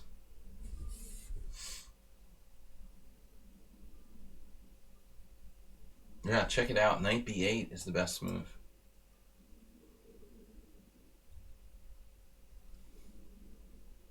Trying to come back and hit the queen. That's cool. So bishop d4, a6. I don't know if Asterby was asking about this. Of course you're supposed to play on the side where you have more space. Correct. Black played a6. Now, Asterby, were you talking about this? Why a6? Yeah, why a6? Black apparently wanted to play b5. But take care, if you move a pawn, you can never move it back.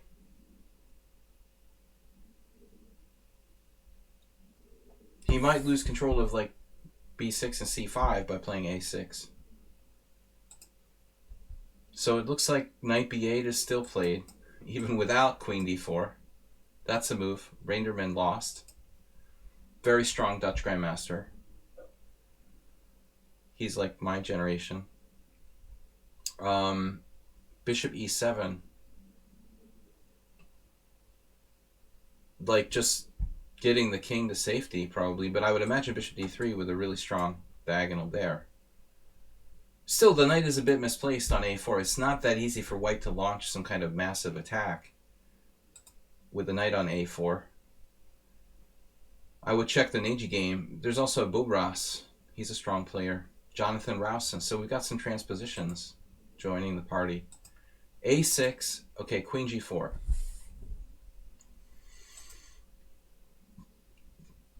Well, black has no threats, you know, and I don't like the knight on a4 really. And clearly b5 can be played at any moment. With that, you know, obviously that we're heading for b2. The knight will rejoin the game. Maybe knight d3. It's really hard for black to get any play here at all, though. He can't get his knight to c5. That knight b8 idea of knight c6, he didn't think of. But this seems kind of random. He is stopping the bishop from developing. Queen g4 is not a bad move. It's new.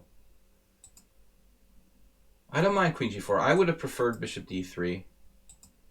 Kind of more natural development.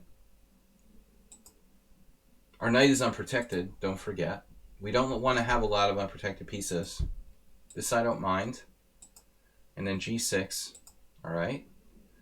Obviously there's a caveman-like attack with h4, h5, but I'm a little skeptical. This is not great. The problem becomes it's very difficult for white to break it open. How do we break it open? a4 would be the logical answer. a4 on the queen side.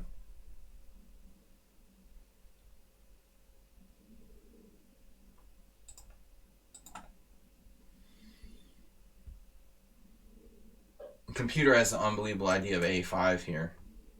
But almost nobody would play that, dropping a pawn with check. But you could beat white to the punch. The question is, do you have a4? Pawn structure tells us what to do strategically. Can Stefanos play a4 on the queen side before black has time to play a5, essentially? Can we risk a4 before we've even moved our king from e1? Maybe. I mean, this is protected. Solid. Black would probably have to play...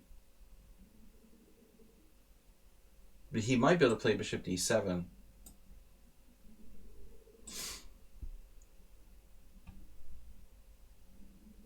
Still very hard to break through. Very, very hard to break through. Tough game, but white has a very serious space advantage. If we can even just open one line, like takes, maybe bishop takes. All right, bishop takes, pawn takes, castles. I mean, at least there's one open line now. It's something to work with. Let's see what he did. So bishop e7, a4, you got it in. So that's huge.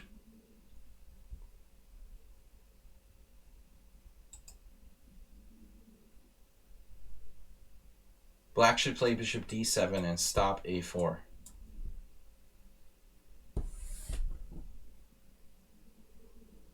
Preparing a5. Try to beat him to the punch.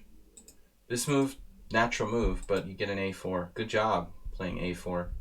And unbelievably, he's transposed to a game from some master tournament.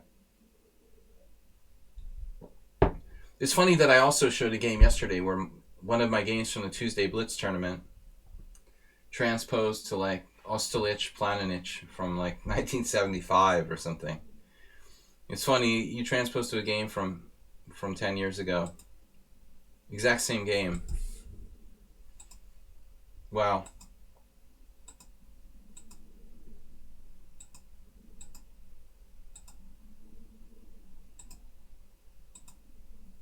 Really nice game by white. And even after everything's said and done, black is hanging on. His position is that tough. I mean, I would imagine the b5 pawn would be close to just falling here. You're threatening queen e2, aren't you? Can't white win with queen e2? Queen e2, queen e8, and you can't break it. No, queen e2, queen e8, rook b7. How does he defend after queen e2? Isn't that just falling? Queen e2, knight c7, bishop b6. And then black has this messed up move, queen b8. That's unbelievable. That's unbelievable. Are you serious? Like queen e2, knight c7, bishop b6, queen b8? Is that it?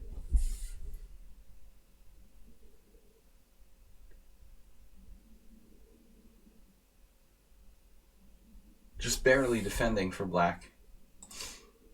Funny. So he played what? Queen e2, knight c7. You didn't play that. You played this was better according to the engine. Now queen b8, queen a2. Nice. Yeah, this is so hard for black to defend.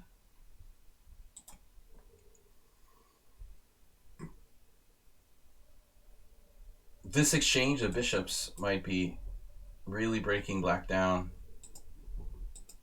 That's what you did. I would have been tempted to do the same thing. I mean, there's no play along the c file. You're trading his good bishop for your bad bishop. Man, that looks good. I didn't expect that. I expected 98, I guess. Is this even possible? That loses a queen. That's sick. Trapping the queen with 97.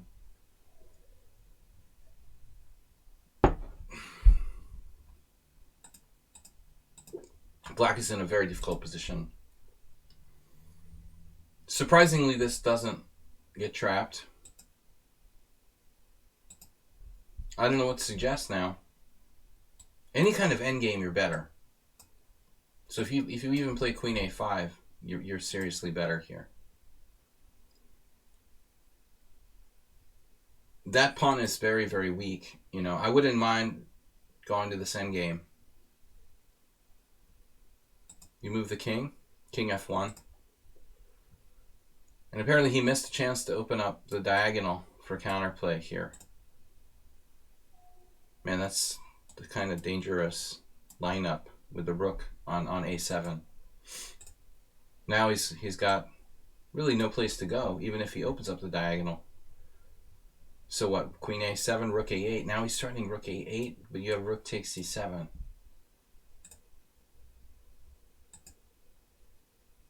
So he has this square for the knight or the queen, possibly. Good pawn sack. And suddenly this is like a huge threat. Black defended really well. Unbelievable. Man, you played a great game throughout the whole opening. You let him out just enough. Now white is just wide open and the black king is safe. That's sad, insane. Check. And you have big threat here, which would win on the move. So I mean, black has to operate with check. There's no immediate mate. Obviously, you have to go to e1. And now there's a check on c1. King d3 is mate. Mate. Yeah, that was insane. I mean, I feel like you were robbed. But you never had like a really crushing, forced, totally winning move. But I think, when did you play queen a5? Yeah, you couldn't force a trade of queens, really. This move looked like a good idea when you played it, but now in retrospect it looked like it was a terrible mistake. You could have built up here. This looks like the key. Queen a5 first. He's totally dead, totally paralyzed. And you could have played this like next move. One more preparatory move and black is finished. So, good game overall. Guys, we have an hour, a little under an hour left. LVN submitted a game. Thank you guys for supporting the stream. Our subscriber stream doesn't really attract that many viewers because it's serious and people don't like serious chess. But I really want to help our regular subscribers to improve seriously as players. So please support the stream. You are supporting the stream by being subscribers. I appreciate it. All right. On to better things. Well, not necessarily better, but newer things. LVN. Here's a game from the outstream. By the way, no, Stefanos played a really, really good game. I mean, you played a perfect game until one or two like inaccuracies.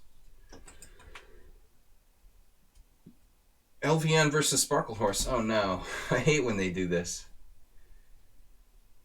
Oh no. Do this to me. I should really vet these games before I show them. I was having a really good night till this happened. We'll look at it from LVN's perspective. I didn't really like seeing it from the other side. But this is interesting. I checked the game after the fact. I had a rough couple of games in the Simon. I don't remember if it was from this week or the previous week. I was black here. I hate the closed Sicilian almost as much as I hate the London system. Especially playing in fast time controls. Any kind of closed position drives me nuts. Because there's no way we have enough time. I can play tactics pretty well with a short time control, but strategy is like hopeless. It's just too difficult decisions to make in a limited amount of time. Voldemort. No, the closed Sicilian is Voldemort too. G6, Bishop G2, Bishop G7, D3. I'm black here. LVN is the white player. So this is a quiet way of playing. It's like the kind of main old traditional way that Spassky played in the 70s. You don't see it very much modern games too much. Bishop E3. Bishop E3 and F4 and even like Knight H3 have really superseded the move Knight on GD2. This is like old-fashioned. It's even more boring than other moves. I'm guilty of playing this in a game against Josh Whiteskin back in like 1992. I mentioned it in the stream a couple times. I actually used to play the closed Sicilian mostly in Blitz for fun. I didn't really play E4 very much, but I would play some E4 Blitz games and would occasionally play it. It was an early E4 game for Sladgy. Around 1991, I probably played my first over-the-board E4 game after playing for 20, how long? I don't know, 15 years. Um, and becoming a master, I hadn't played E4 in a tournament game till after I became a master, a USCF master. I was basically like practically an FM before I played my first game with E4 with white. But all right, knight on G to E2, E6. I've also played, like I said, no, I always played E6 against knight on G to E2, but I don't face it very often. E6, castle, knight on G to E7, and then this move I wasn't familiar with. This is an interesting move. Just spices it up a little bit. Spassky had played this apparently, but I had never really noticed this mentioned in any books.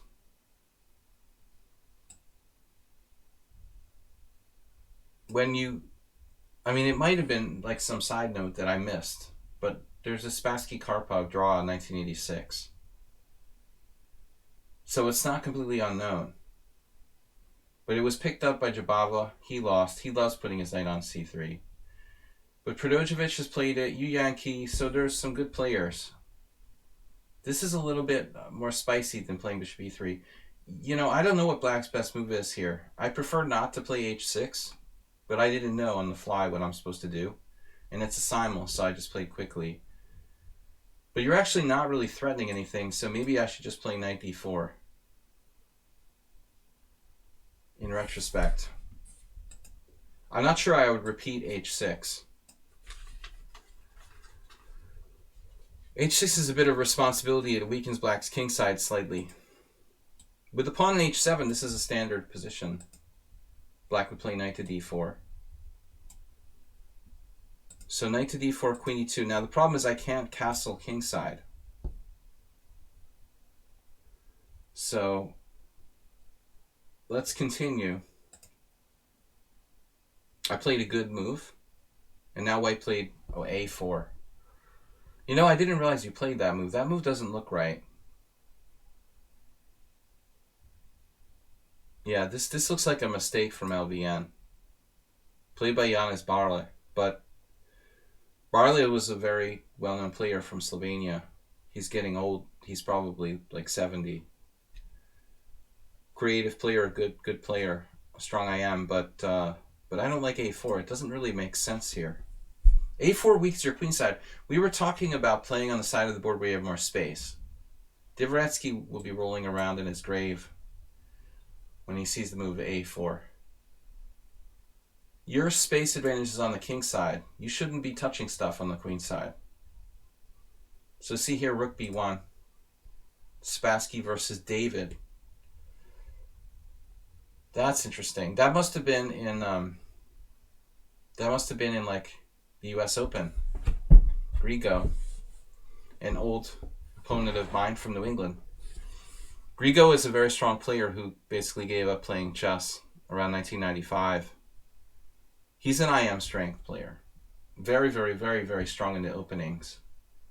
But obviously Spassky was a little stronger. He managed to beat Grigo here. The pride of Providence, Rhode Island.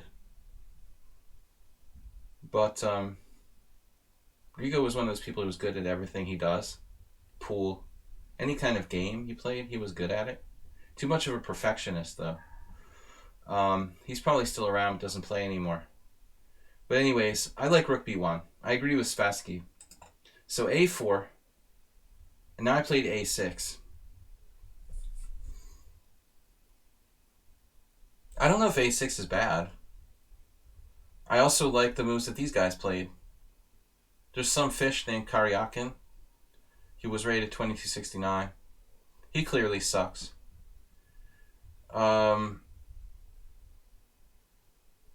Martinovich. So the b6 is a good move. Sometimes this kind of thing happens. I don't like when this happens. How do we... This is what Barle did. Oh, crap. Black just hung 2 pawns simultaneously. That's okay for black. What? Wow.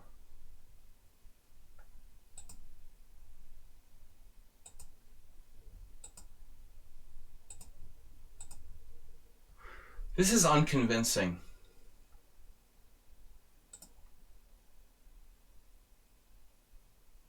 Yanis Barla basically won a pawn against this Martinovich guy and then ends up losing the game. The world made more sense in 1995. So that variation doesn't make sense. So b6 doesn't work. b6 is a blunder. So the best move, I mean, this move looks okay. Also a mistake. Kislinski played bishop takes d4. Apparently this is even stronger. Maybe my move is an improvement. My move is an improvement over both guys. a6. It looks like the best move is knight h5, Sabalo style. I like that. I would probably play that like in a long game if I had more time to think. But knight here looks solid. Anyways, all right. So a6, knight d1. I played very reasonably here, actually. It didn't go wrong till later. The next move is really hesitant. I mean, to play a6 and then b6 doesn't really make a lot of sense. I mean, I didn't want to let his rook come open on the a file, I guess. Truthfully, I don't know if there's anything he could do with it, but it seems too hesitant to play b6, h3, and then f5.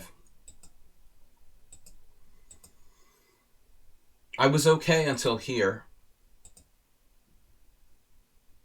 Actually, white played really, really well. Solid Spassky. Then I found it difficult to find a move. We're both in very bad time pressure. This was in the 6+3 casual rapid. I lost on time, now I remember. I was thinking this was in the simul, but it wasn't.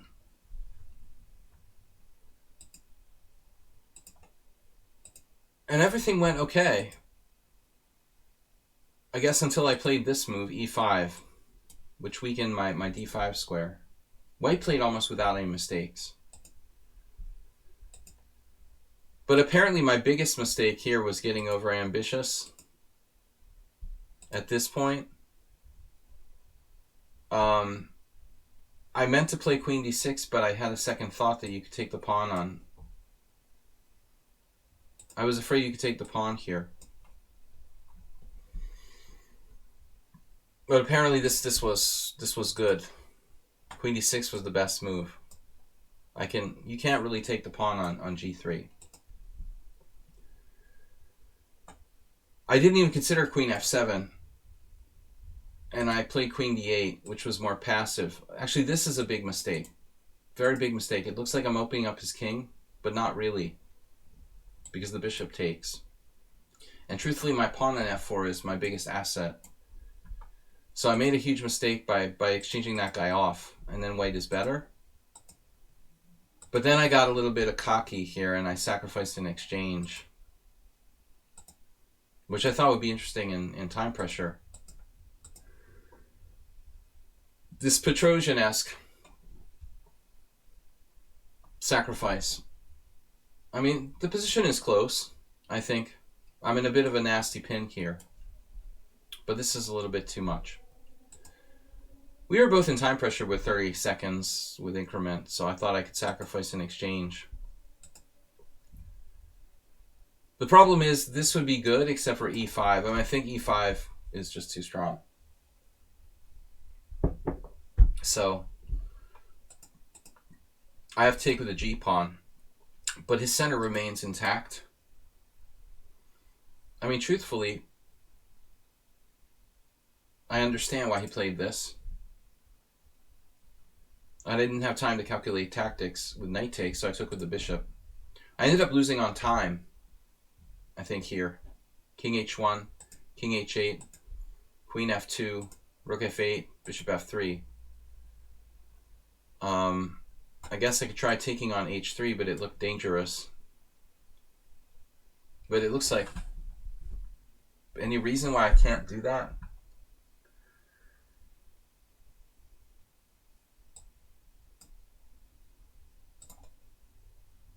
I mean, I guess I should take the pawn.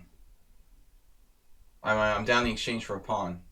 But anyway, LVN, it was a very solid game by white, you know, and it wasn't so easy. This is the way the variation should be played for the white pieces. All right, so Mule Skinner is up next. Guys, don't forget, tomorrow is our Fast Friday stream, 11 a.m. Game for subscriber analysis, game 6 of the over the board tournament. Okay. White against lower rated player. Mule Skinner only plays one tournament a year, and he's sort of meeting out one game every couple weeks to go over. White unrated and probably the first tournament game. I'm sorry for her to have to face the Mule Skinner, but at least she was white, because it's much more unpleasant playing Mule Skinner with black than it is with white. Guys, thank you so much for joining me. We are going to be back again, as I said, tomorrow. Much thank you for the gift subs from Mr. Slow and the donations. You can always make a Streamlabs donation if you want to see your name in lights. Not a French. Yeah. Unfortunately, Mule Skinner plays the French. I'm not sure, you know, it's a bad choice. The problem with playing the French against low-rated players is, like, you're guaranteed to get the exchange variation. This girl didn't do it. Or woman, I don't know. But 99.9% of the time when you're playing a low-rated player, you play the French, they're going to take on d5. You just got to be prepared for it, you know. French isn't my first choice against low-rated player. That's Mule Skinner's repertoire. But the exchange variation is a real pain. I'm surprised she didn't do that. She played knight c3, ironically, which isn't that common. And now knight f6, a good waiting move.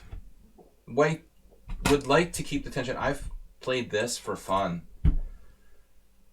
It's like not even a real variation. But anything to keep the tension in the position, like without closing the game. Of course, e5 is white's best move here.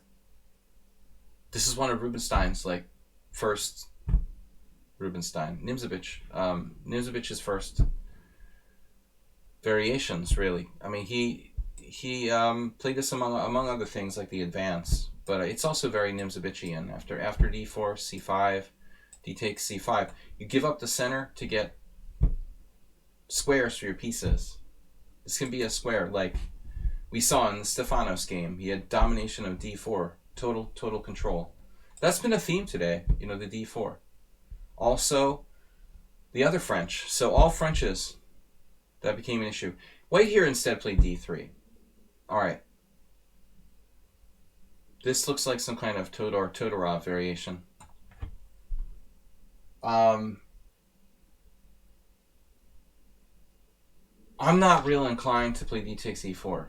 You know, I don't really like doing that against a weak player, Mule Skinner.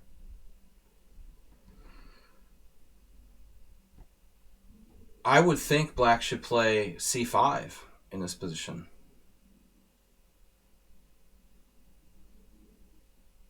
It's basically like kind of a King's Indian attack after c5.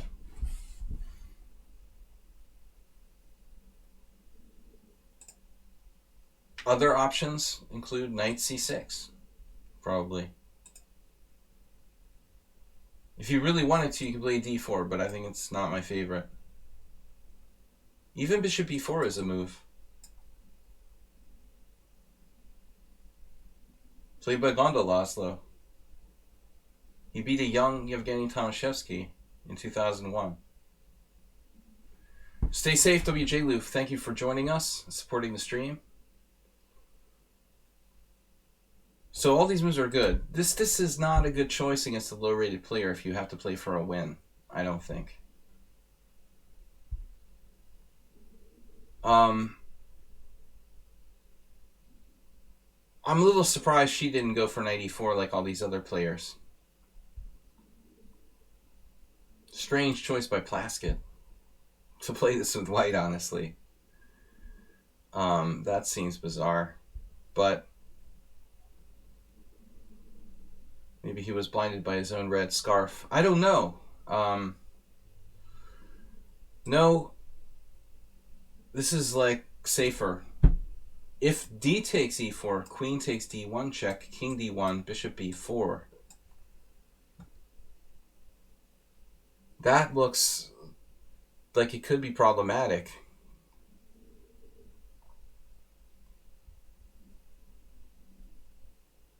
This may just be bad for white. Knight b5. Apparently not.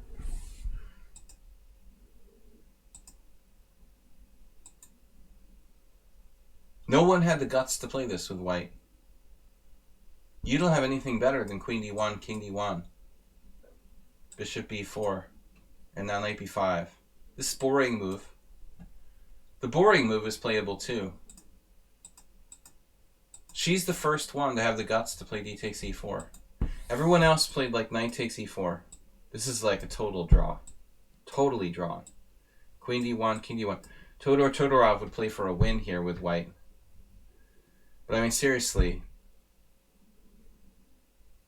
I can't believe that white actually managed to win a game in this position. So, but it's not really a good place to be playing for a win against the lower rated player, Mule Skinner. Luckily, she played this, which is a bit more dynamic, and he did play bishop e4. And now white played bishop e5 check, which isn't that bad. She's going to have to go back to d3.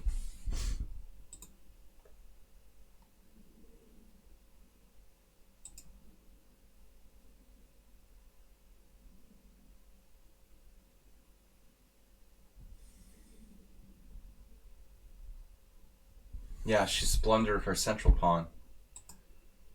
So bishop d3. You know what I was interested in that other variation? Bishop b4, knight b5. Getting the knight out, hitting c7. Now you have to play knight a6. And bishop d3. It's like completely equal.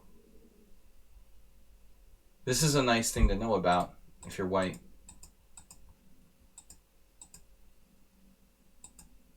This bishop e5 check, popular today as well. a4 terrible, take, take, take. Yeah, I don't get bishop takes b5, but I guess he was afraid of knight e5. I don't like opening up the rook along the a file.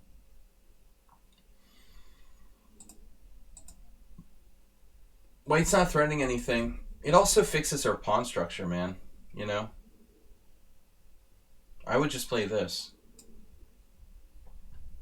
This is a threat, and this is a threat. Probably she has to play king e1. And I'm not sure we can really take this. But it doesn't matter. Like, we're already up a central pawn. So you could probably play almost anything. I agree c6 is kind of ugly. You know, but maybe at this point you could even go into a weird variation like take, take, take, bishop e2, take, and give up that. You know, no big deal. You're 2 pawns up in an endgame. I mean, how bad can it be? So, I'm not sure about bishop takes b5. Alright? Maybe Mule Skinner saw more deeply. Maybe he liked this. Maybe he's right. Maybe he has this third idea of attacking that b5 pawn with the knight, actually.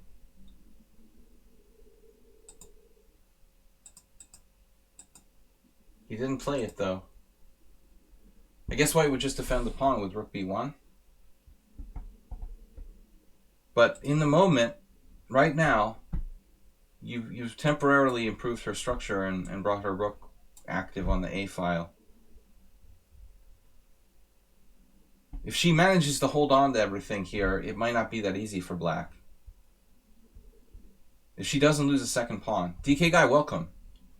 We're we're going over the last couple of games from the stream. For the stream. That's a very surprising move. So I guess here, obviously, rook a7, rook a7, bishop a7, b6, which looks like that bishop may sort of suffer. Still, it might not be easy to win it with knight there, but I don't know. Knight d4, e5, yeah, it's over. So I don't know what to suggest. Looks like white's lost. Another pawn, and you've got knight d6. Now she takes on a7, but you could trap her bishop, can't you, with b6? Yeah. Oh no. You blundered? What? Oh my god. I wonder how his time use was here. Dude, we're 2 pawns up in this position and everything's protected. So all you had to do was play like king e7 and white resigns. Not resigns, but I mean, you're 2 pawns up in an endgame against a lower rated player. And you play b6 and allow this combination. Oh, bishop b8. I thought she had this. That doesn't work. Okay, rook takes. I thought this worked. I thought she had bishop takes b6. Alright, so maybe it's alright. Bishop b8. I'm sorry? This must be a notation mistake. I think it was just a notation mistake.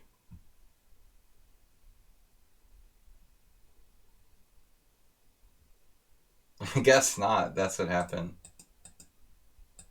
It's over. Alright. Game over. Anyway, a nice win. But we saw some improvements for white there. I don't think you're making the right decision by going into this endgame.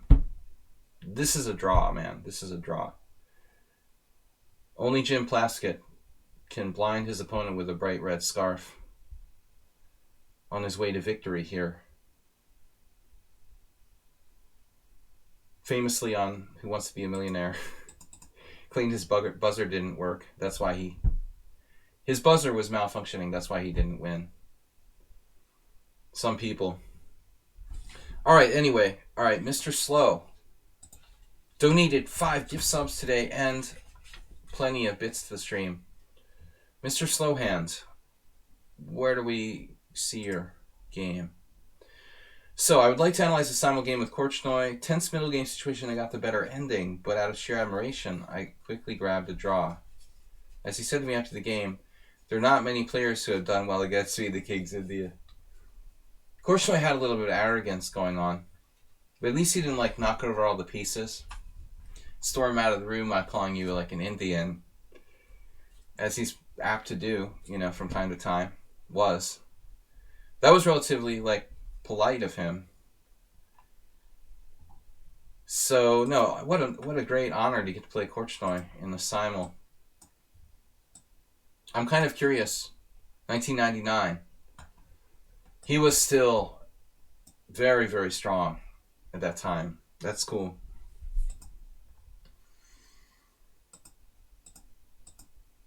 Yeah, Korchnoi regarded as one of the best players against the King's Indian in the modern era. So Mr. Slowhand didn't want an A4 variation. This was not Korchnoi's main line, you know, of course, but he famously played this a number of times. Korchnoi, of course, most famous for the d5, 97, 91, followed by bishop e3, which he pioneered, you know, pioneering the theory in this variation like massively for white. So Mr. Slowhand may be making a good choice here by going with a side variation, sideline. And now a very, very, very, very surprising move from Korchnoi. I have no idea why he played bishop f3. Maybe he just wanted to try something, or maybe he just wanted to avoid any kind of preparation, just outplay you. But I mean, this is just not a move in this position. That's funny. So he went on to play it later against Ullman with white. That's bizarre. That is really bizarre. Yeah, I mean, this move is just not good. The bishop is very restricted here. It inhibits the f-pawn. So this doesn't test black. I mean, he obviously knows the theory. It's f3. And there are different systems for black. Knight c6, c6. I think even knight h5. This was very popular in the late 80s. White has to play g4. So this is a typical kind of like positional mistake. But white isn't worse, probably. You know, I mean, he knows chess. He knows the limitations of this move, and he wanted to try something different. But he also knows that he's not really worse. It's probably equal after bishop f3, truthfully. So with black now, you can also consider knight a6. But obviously, with knight d7, you have the ability to go here, or even b6, depending on the circumstances. The idea of knight e5 might be important.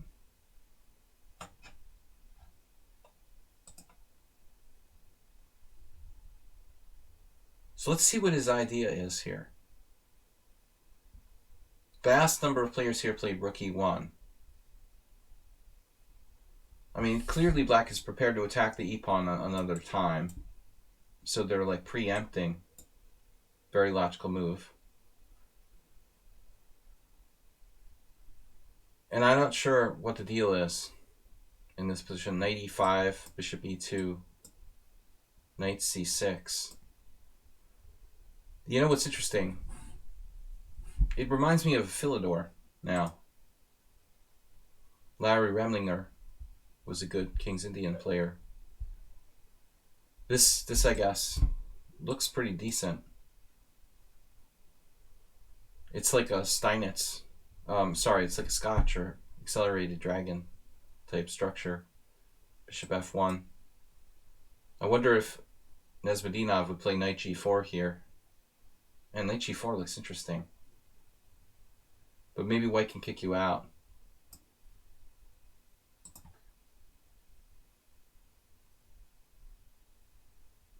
Can white afford to weaken his king side? h3, knight e5, f4. The provoking moves. Knight d7. Interesting debate, you know, how much weakness there is there. Anyway, it reminds me of Philidor. That's a good plan. So Korchnoi plays knight c2 instead.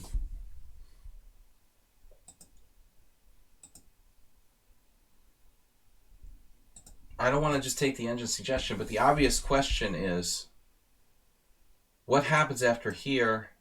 White has to defend e4. So he has to play rook e1.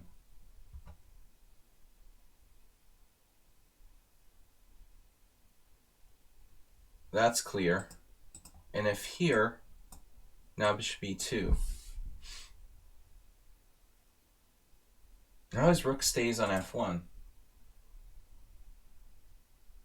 And this idea doesn't work anymore. We're trying to trade pieces.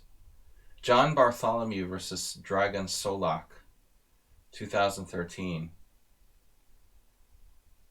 Oddly, white doesn't have a very good score here in 16 games. Well, I don't know why I'm saying oddly. I mean, it's not really a good setup. I mean, white made a mistake with bishop f3. I wonder if that position can be reached by some other means. So anyway, knight c2, knight b6 is a bit of a strange move. I don't like the placement of the knight here. Like, you're making a mistake. But maybe, you know, you have another way of interpreting the position. b3 can be played, actually. right?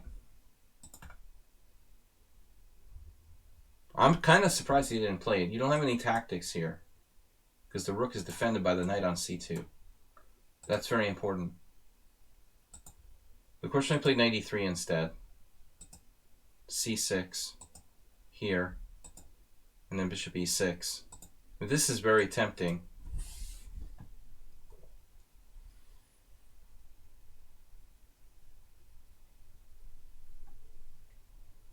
Apparently, it's a good pawn sacrifice.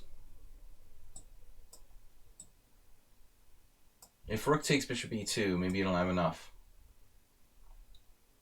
Even here you might have enough, but okay, knight f3, pawn f3, rook d8. Black is very active. That would be a cool pawn sack you could do. Instead, bishop e6, you could run into trouble now.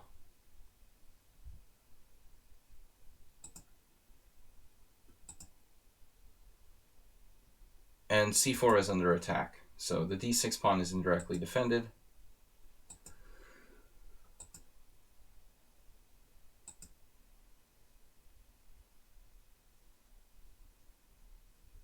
You got in d5. This totally equalizes. If anything, black's better here. Yeah, he played strangely in this game, I think. But I've never really seen his simul play before. It must be quite good, though. Alright, so at this point, I think it's a draw. But you had a little bit of pressure against b2.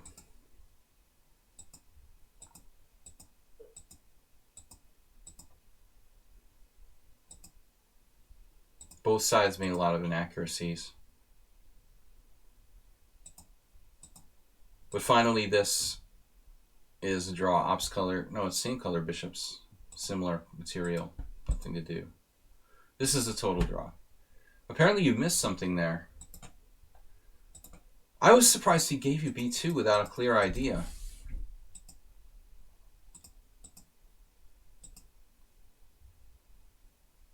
I guess he doesn't have a choice, though. Doesn't he have rook d2 here?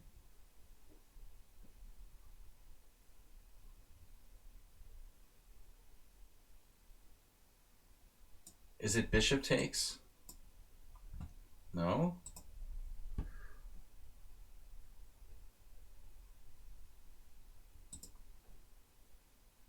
Oh, I'm crazy. There's a rook on d8.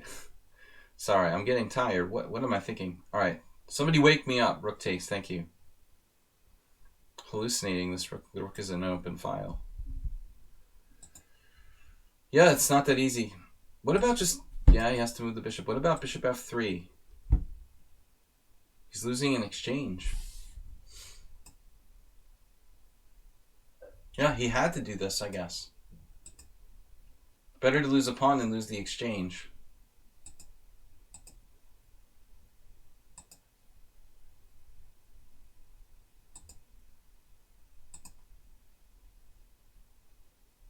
So I guess this is the critical position after bishop a2. You were a little nervous and wanted at least a draw, but after bishop a2, he can't take because of rook takes d3. So he has to play rook c1. That looks like the only move. And he's down a clear pawn.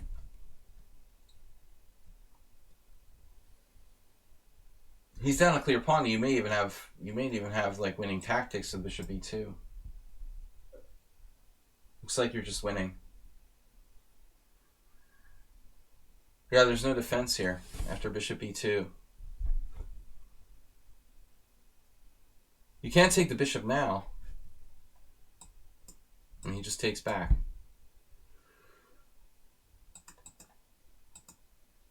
But the point is bishop takes a2. Black is up the pawn and he's about to win the exchange. There's nowhere to go.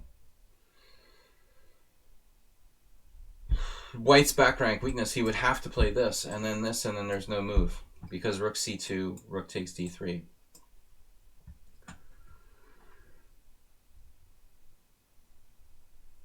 that's it. So Mr. Slow missed that possibility, and the game was drawn. That was an odd game by Korchnoi, though. He did not play well, like his normal self. But he was probably playing 30 players, not easy to play at your highest level. Okay, Stuk. Thursday filler game. Last game for tonight. The Thursday filler game. Filler. More taste, less filler. So, yeah, I switched from Pilsner Urquell to the Dreyer. So E4. Where are we at? I don't know what game this is. It's anonymous versus anonymous. Which anonymous are you? That's what I want to know. Not much information here. Stuk is in the chat. I'm guessing he's white. Knight C3. I love this. I love this. More people should play the Vienna game. I've never seen anyone play C6 before.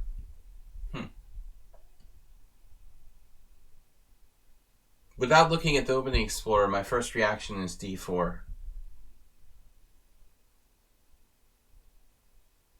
I mean, it just looks like it's like D4 has to be good. It's a reverse Ponziani. I love D4. Pawn D4, Queen D4. Nothing can challenge this queen here, really. White is just better. So you'd have to resort to D6 and playing a kind of Philidor. You can force him to play the Philidor, like Igor Milodinovich. Lover of Philidors.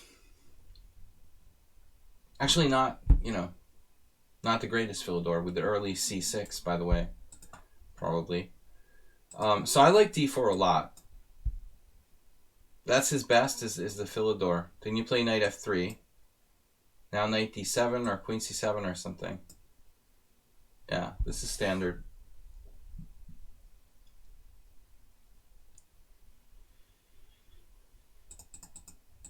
But instead we have F4, an interesting move. Mark Lyle versus Ferenc Gombots Jr. Those guys just played in a tournament. That's from 2018. Ironically, I just played in a tournament with those guys now, 2 years later. Gombots Ferenc has lost 50 rating points. Mark Lyle has lost 25. There's a rating shortage in Hungary.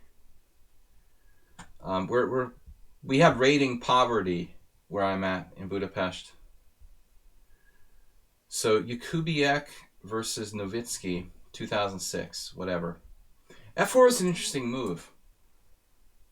In any position, like against a normal move, it's an interesting move. This standard variation. But against C6, it should be good as well. Of course, this diagonal is open.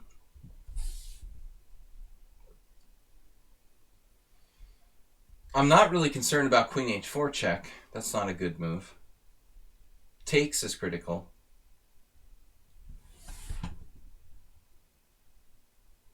Takes is critical. There is no other move. This is protecting this. So can you do something like D5? Okay, maybe it's like a form of... This would be fun, though. Fun. D4. Now here. Interesting, but I'm not really seeing how black's getting his pawn back. Queen H4, check, Knight G3. So that's not a problem. If anyone has another suggestion, let me know. Like maybe Bishop B4? Obviously this could be a problem. Do we get our queen trapped? followed by bishop e3, castles queenside, and bishop g2.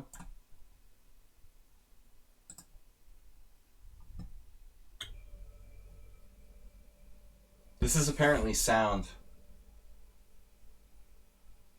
Sound queen sacrifice. Well, rook sacrifice. It's a queen sacrifice by black. Black is sacrificing his queen. Shortly. No, not so easy. There's bishop g4. You have to play d5, e takes, d6 check, king. How does this work? God, that's a crazy line. That would be fun for your next game. So we have bishop d6. Ugh. What a move that is. What are you doing? Man.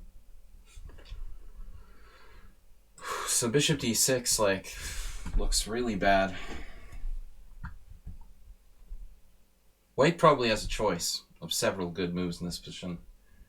Take your pick. d4, f takes e, or knight f3, all of which are extremely strong. He chooses this one, the most forcing. And now, knight f3. Now at least, maybe you could take on c3 here to gain back a little bit of time. That's the only choice, isn't it? I mean, bishop c7, I guess. This is horrible for black. d4. Just a terrible, terrible position for black. I guess that's the lesser of the evils. Taking here, I would take with the b pawn and strengthen my center and go for ideal pawn center. You could also take this way, though. This is also very strong. The backwardness here, d6. I bet computer thinks they're both good. 1.4 versus 1.1. Extremely strong for white. So I guess bishop c7 is his best move, but this is 1.5. Only +1. His best move. Alright. So he plays this. Doesn't really help our cause. You could take and play d4, or you can just play d4. I think this is also okay. Take d4. Now you have the ideal pawn center, and black doesn't have their good bishop. Both very bad for black. But you chose not to trade pieces, which is understandable. So white going for d4. Move 6. Bishop c7. Almost like you helped him correct his previous mistake there. White still has a lasting advantage, and then black lost his mind completely. What? What? What? No respect for development. And again. Oh, come on. You're trolling me. He moved it 5 times. This is an Asterbate style move. I have to admit, I would probably be a loser and play like king h1 here. Asterbate might be right. We've got this threat. Very serious. It also inhibits knight f6. Asterbate has a tendency to play e5 too early. That's why I'm joking. How many times did you really move his bishop? Bishop d6? Bishop c7? No. Only 3. 4. Only 4. I said 5. I was exaggerating. e5.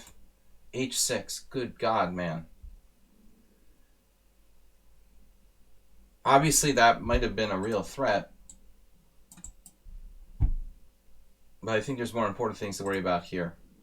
Like our development. I don't know. What can he do?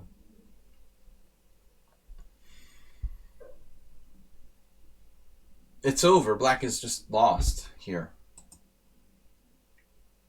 Maybe under the circumstances this is the best move. I don't know. It's horrible. You can play knight e4.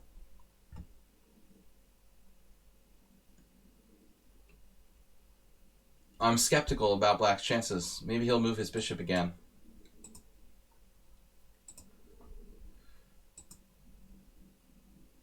b3 and a very slow motion threat of a4, bishop a3.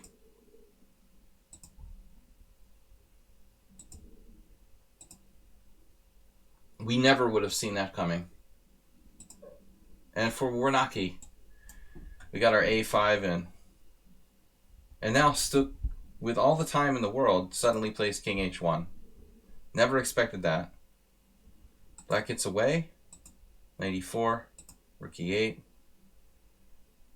Man, the build up here is notable. I think, clearly like 96 is extremely strong.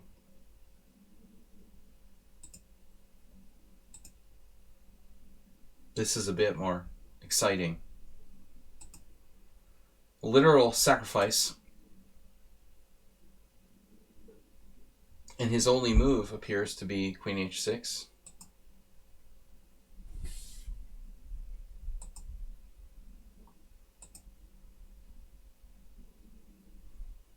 Maybe we have to go here to keep your queen off of H5.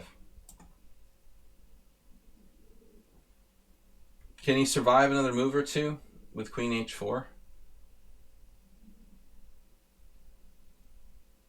I would think, yes. Queen H4 lasts longest. Retarded warrior. Politically correct. Queen H6. Bishop H7 check. This is also a strong move. Yes. Yes, yes. Black has to sacrifice the queen. I mean, I guess it doesn't matter. This is very strong too. Both are strong. Maybe that's a little more forcing. Clearly it's over anyway. After this, it's over anyway. It's totally hopeless.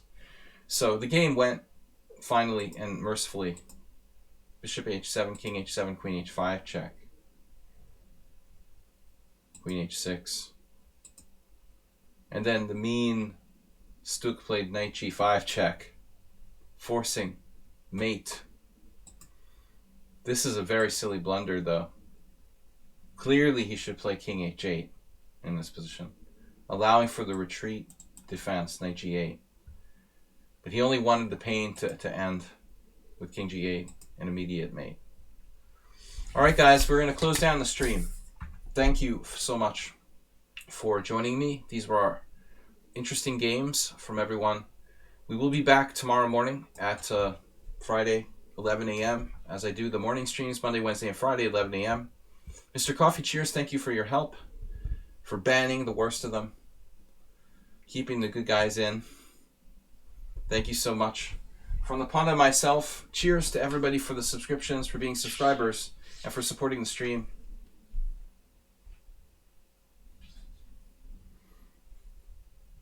Hey everybody. We have a little bit of lag. We'll see you later. Have a great night. Bye-bye.